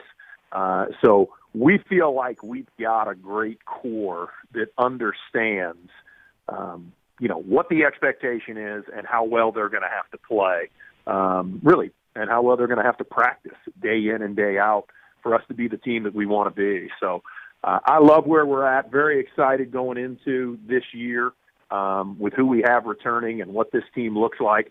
Now they've just got to come and, prove to themselves and prove to everybody else that they're a team worthy of the opportunity that's given to them. Well, we're excited about it. We're excited to be covering the games here on ESPN Pensacola 94.5 and having a chance to just be around there and watching you guys as you continue to grow with such great players and building them not only into great athletes but also great human beings. That's something that doesn't go unnoticed with your team. And, Coach, we appreciate your time. Enjoy the Blue Angels this week, and we'll talk to you again soon. Thank you. You too. Take care. All right. Appreciate it. Coach Pete Shinnick, once again, he's like the Blue Angels there. The Blues start off and then just that's like most teams build over time. You start a couple years, you give them time. Like Jeremy Pruitt came off, a 5-7 year, and you're like, all right. Let's go, Vols. Let's go. We got this. Building, we're getting better. We beat a couple good teams. And when it comes down to, Pete Shinnick, immediately just right out of the gate, like, whoa, like the fight. You got the grand finale, and then more grand finales. But in second year as a program, finding guys, building them from everywhere, and you go to the national title game. No team in the history of college football has ever done that. So we're not just talking to another guy. And I've always said this, and I'll say this to Pete because I hope he stays here for life. This is my hometown hope for life. This is where I want to raise my family, and not just because of bright futures, but I want Leighton to go to UWF and be right here around and establish and be a cheerleader there or whatever she wants to be.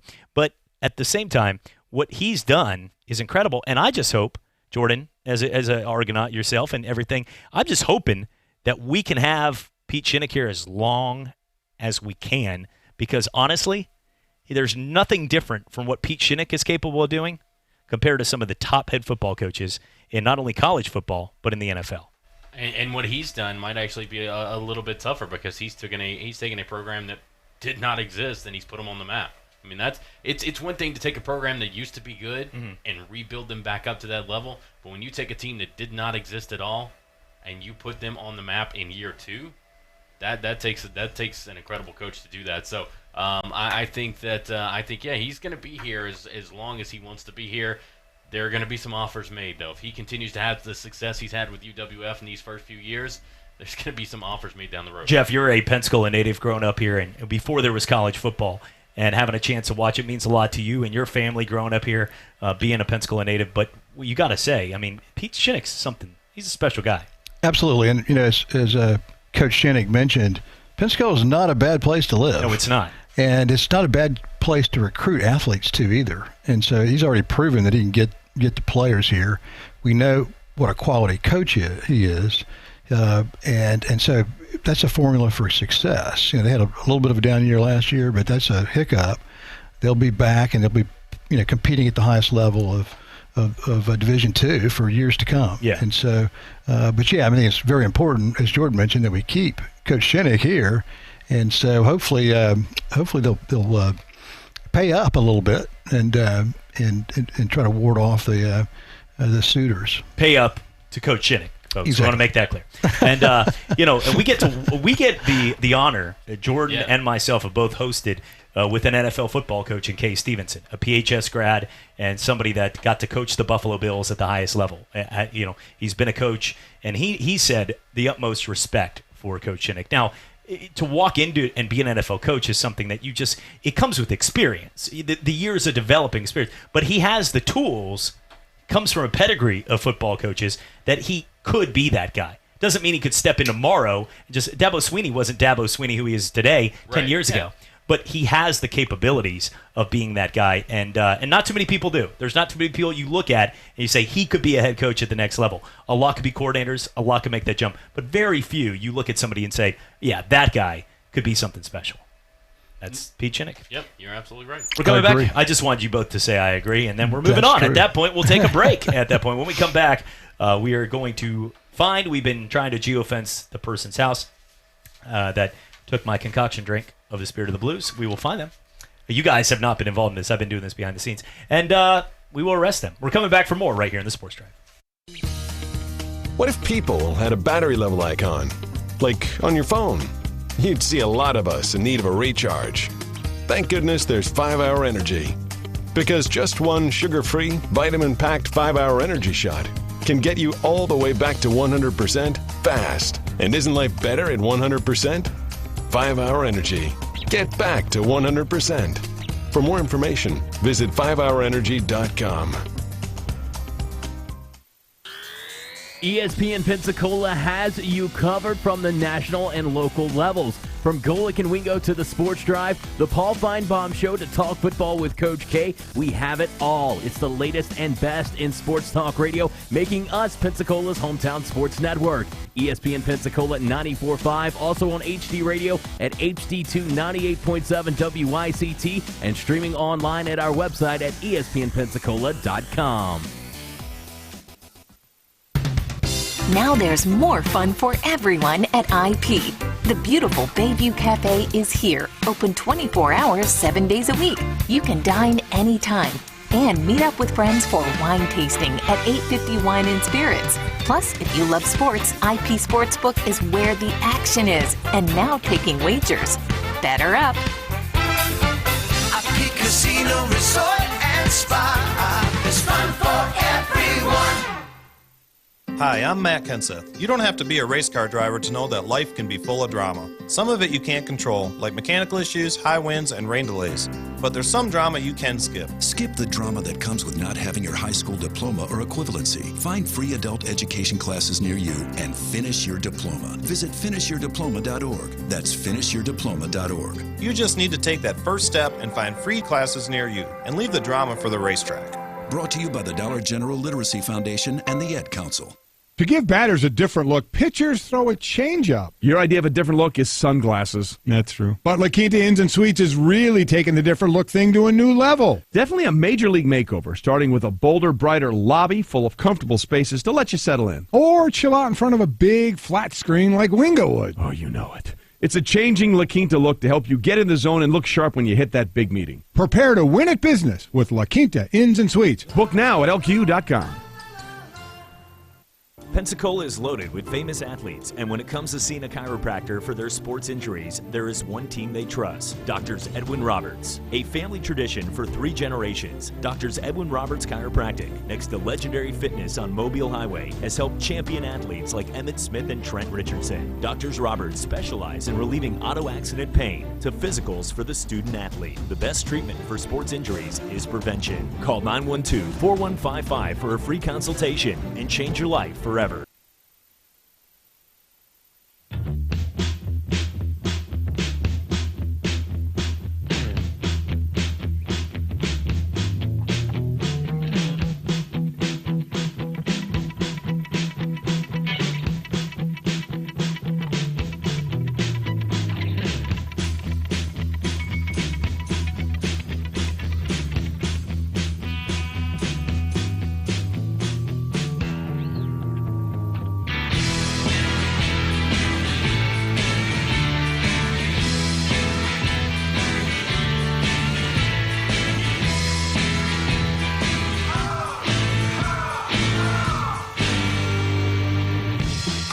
And welcome back. Sports Drive with you right here on ESPN Pensacola 94.5 and on Blab TV. Having some fun with you as always alongside Jordan Glass and Jeffrey D. Jeff Davis. Jeff, I know you've been going to games for many of years and also been a great part of the Northwest Florida Gator Club right there that meets at Seville Quarter. Doing a great job and looking forward to being out there myself. I went out there with my dad last year. I know my dad was bad luck. He went to one game. And they lost to Kentucky, so he is not invited back. But when it comes to, I very much enjoyed sitting with him, yes. though, and you, you probably got a little perverse joy out of watching us Gators. Well, people were cringing at my UCF. Wind. I had my UCF shirt on. I did, didn't I? I believe I did have my shirt. Yeah, they invited me in. Of course, Christina welcomed you. So, yeah, that's right. I mean, that's nobody really. See, that's the thing is like when I walk in with Patriot gear, people want to throw things at me. You know what I'm saying? Like you know, like if you're watching on TV or see me, I don't look like your typical. Today, I look like I'm trying to sail in the Hamptons with these gold buttons in this outfit here, but it's a lot cheaper than the people wearing that in the Hamptons. I'm putting that out there. But the people that are walking. A guy in Bluntstown once said, "Go back to your blanking home in Jersey, you piece of beep." 15 different things, and I was like, "It's Sunday, NASCAR started," and just yelled back, and then this guy stopped the truck, and then I got in my car real quick, and it was a scene that nobody wanted to see. And when it goes down to Northwest Florida, I wear my UCF gear, and nobody says anything. Now, if I walk in and tomahawk chopping in Florida State or Miami, people will give you "What's he doing?" You know what I'm saying? UCF sort of just blends in, being the best team in the state. And I think you guys would concur on this final part right there. Well, I'm not really sure if I concur with that. But I was going to say more blends in little brother's here. Yeah. I will say this about UCF, and if you walk into a Gator Club meeting, people aren't going to hate you because there's not really any animosity between a lot the of two UCF schools. fans grew up being Gator fans. Honestly, you walk around UCF campus, there's Florida State, Miami fans everywhere because no USF fans. That person will get beat up. But overall, UCF, you always were a fan of another team going there because nobody watched before Dante Culpepper got there. They didn't even know they had a team really. Florida fans don't hate Vanderbilt fans either. Vanderbilt football fans, and there's just not any animosity. Obviously, if Florida had played UCF a couple times and UCF had beaten us, which they very well could have. The show's taking a path that I'm not liking here, so let's move on here. But if someone came in and flashed the U in a Gator Club meeting and started being mouthy, it's over. Right? He's going to get hit in the head with some ice. That's right. But look, by ice he means a bat. Yes. No, yes. I'm kidding. Not like that. I'm kidding. Not like that. 73. Anytime anyone says ice, by the way, I think of one of the most ridiculous sermons ever. We were in Hawaii for Christmas. It's this guy was a pastor at a Hawaiian church. Everybody was wearing, flowered shirts, get laid when they come into church, and you know what I'm saying. Understand, folks. Get where I'm coming on here. Flowers around the neck, and they would sit there, and I never forget this guy. He must have been in his mid-80s. Well, yeah, everybody, I'm so sick of you. Look like you're all on vacation, but all these kids all hopped up on ice. They have a big meth problem, I guess, on the streets and all this. But that's how he starts his thing. And you're a 14, 15-year-old kid, and you're all right, well, let me hear a little bit of this. I went to Catholic school my whole life, so I know the Bible. All right, let's do it. Up on ice. Continue, it is hot sir. Out here. You're this is how you're starting at a church, and all the people in the front well, what is this?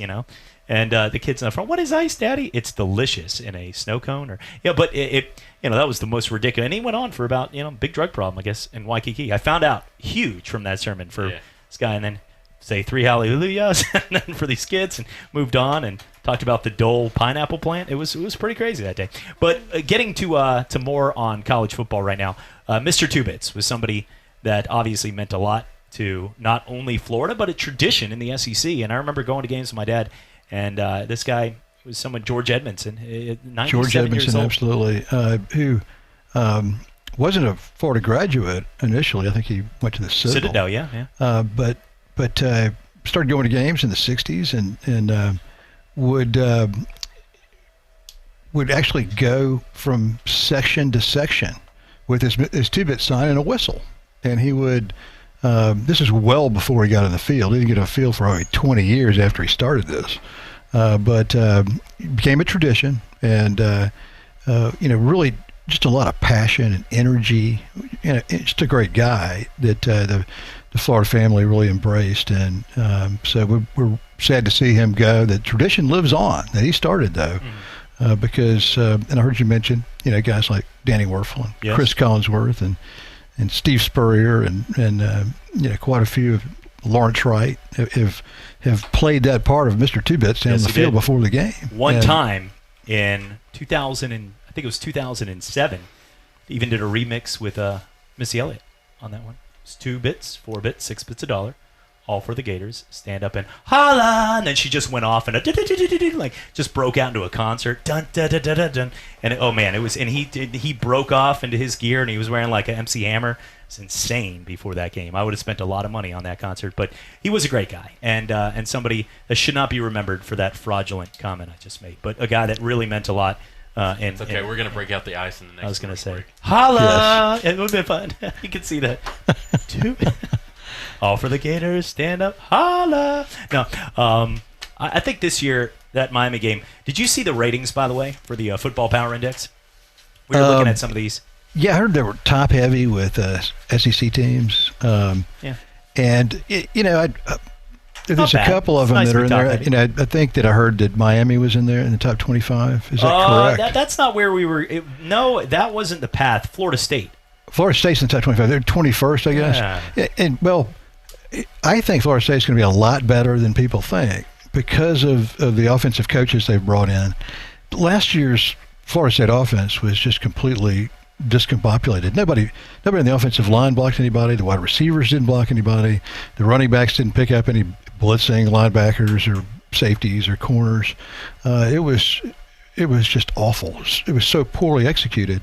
But Kendall Briles knows how to execute an offense. That's true. He's going to be, if they do, Kendall Briles is a very good coach. And he's bringing also the offensive line coach at Houston, who's been with him at Baylor and Houston. Huge, yeah. And that guy really knows how to – you can take, 2- and 3-star offensive linemen and then just have them play as a unit and teach them the fundamentals and the footwork. And suddenly they get a lot better. Now, Florida State's offensive line was the worst offensive line in the country last year, but it was so poorly coached. You'll immediately see a much better team. Now, they don't have the offensive line talent to really, knock people on the ground and pass block with no sacks, but they'll be a lot better. And so I think Florida State will be better. I don't know how good the defense will be because they haven't had a transformation on that side of the ball relative to coaching. So, maybe I think you'll be surprised at what you see from Florida State. I think Auburn will be better than people think.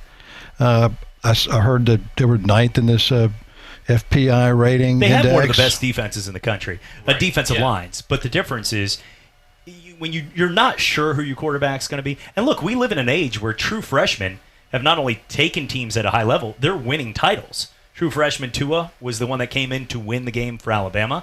Redshirt freshman was who Jameis Winston was.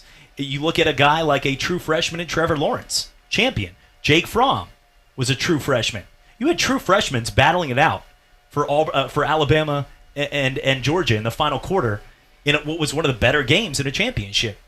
Playing right, that would have never happened in the 1980s. 2 true freshmen battling it out for a title game. And that's the world we live in. So if a Bo Nix can live up to expectations, or one of these guys, who we're not guaranteeing to start, we're going to talk to Pat Dye this week, but it's not like they're completely out of it. I would rather have a potential of a quarterback we don't know than going with a quarterback we do know is a bum who's coming back. You know what I'm saying? Like a guy that oh crap, he's taking the field again, he's our starter. Like there are a lot of teams out there that know if he's coming back, they're not that good.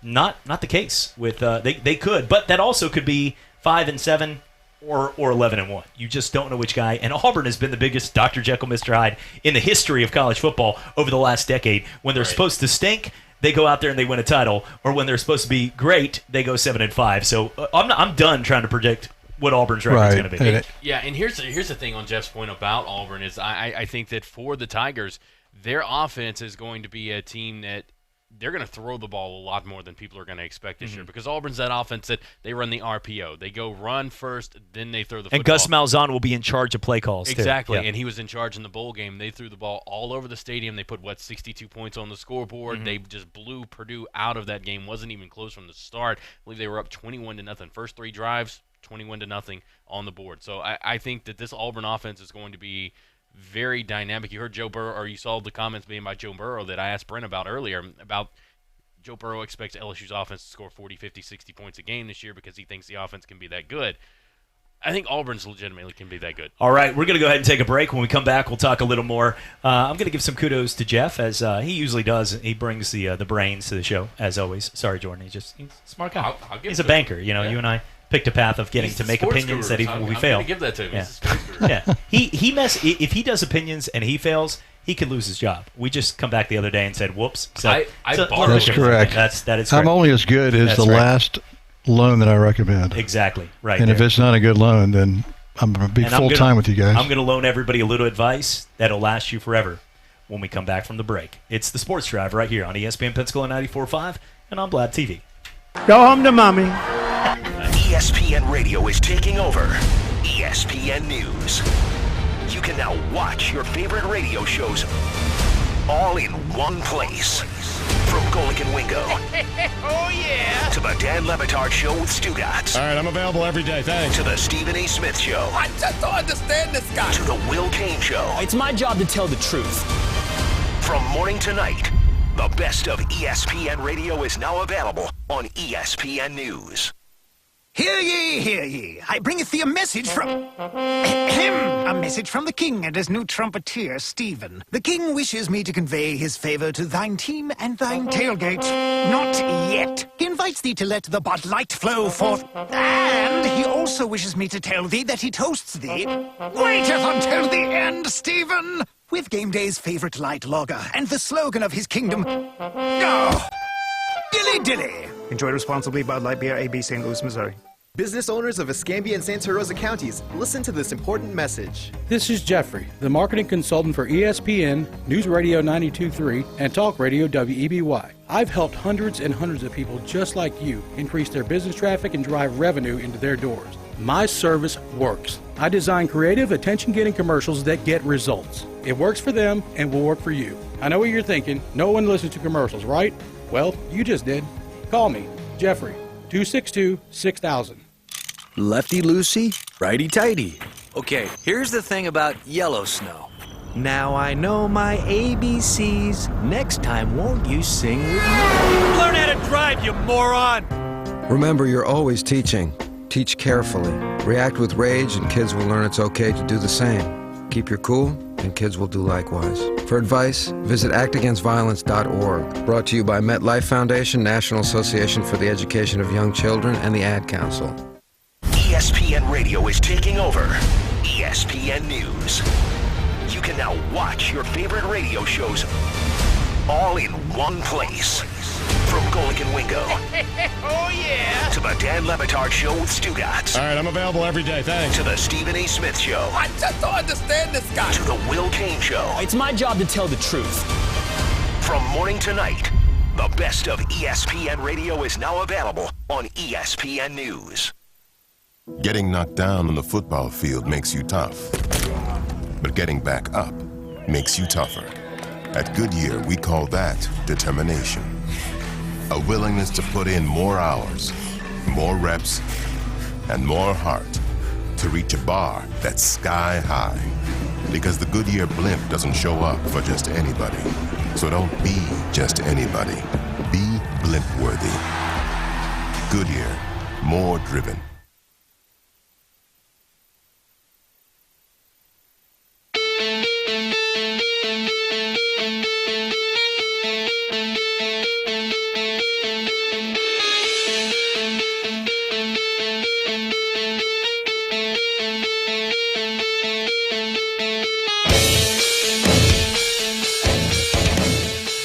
And welcome back. Sports Drive with you right here on ESPN Pensacola 94.5. You got to be a big time go big or go home guy if you're in like your mid 20s. I remember, look, Vegas Chip, the old alias name. We all have had some fun social life, you know, enjoy the time out there, shake and not stir, James Bond style in our lives. And if you're in your like early 20s and you maybe have more of a freedom, you know, kind of lifestyle where you're not stuck at an office or a cubicle, it's going to be rough the next 2.5 weeks because I saw so many people partying for 4th of July for about 6 straight days at a tiki bar or places like down the beach, and they're going to flip over and do it again for Blue Angels. So some of you, pace yourself. If anything you can learn from this show.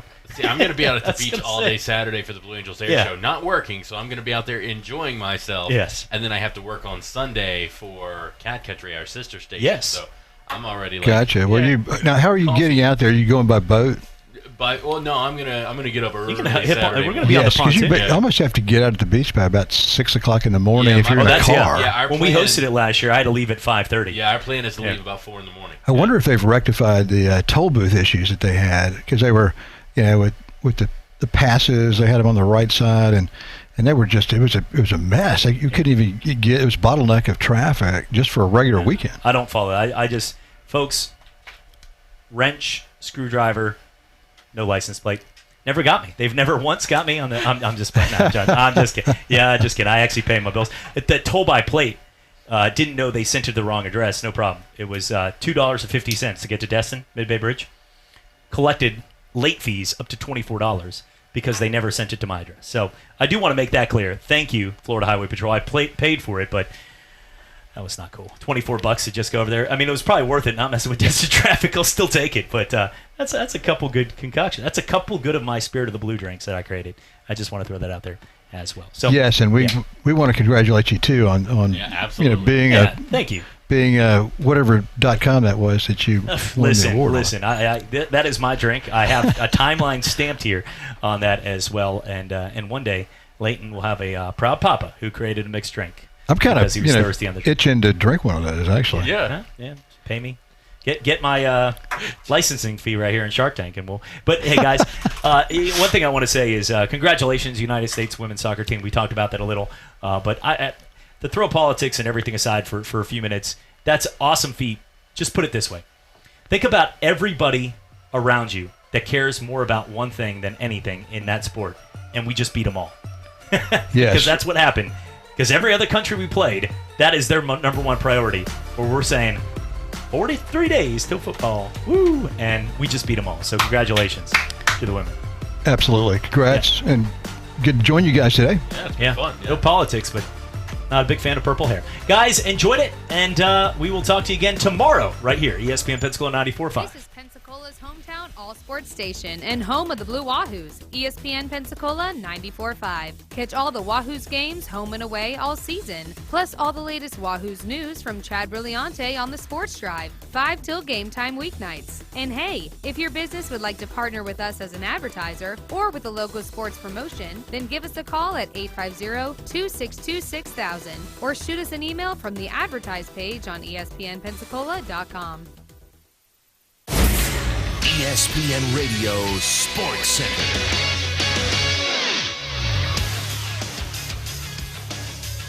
Janowski, that in the aftermath of OKC's trade of Paul George, Russell Westbrook is welcoming to the idea of GM Sam Presti engineering a trade that would end Westbrook's time with the Thunder. In addition to the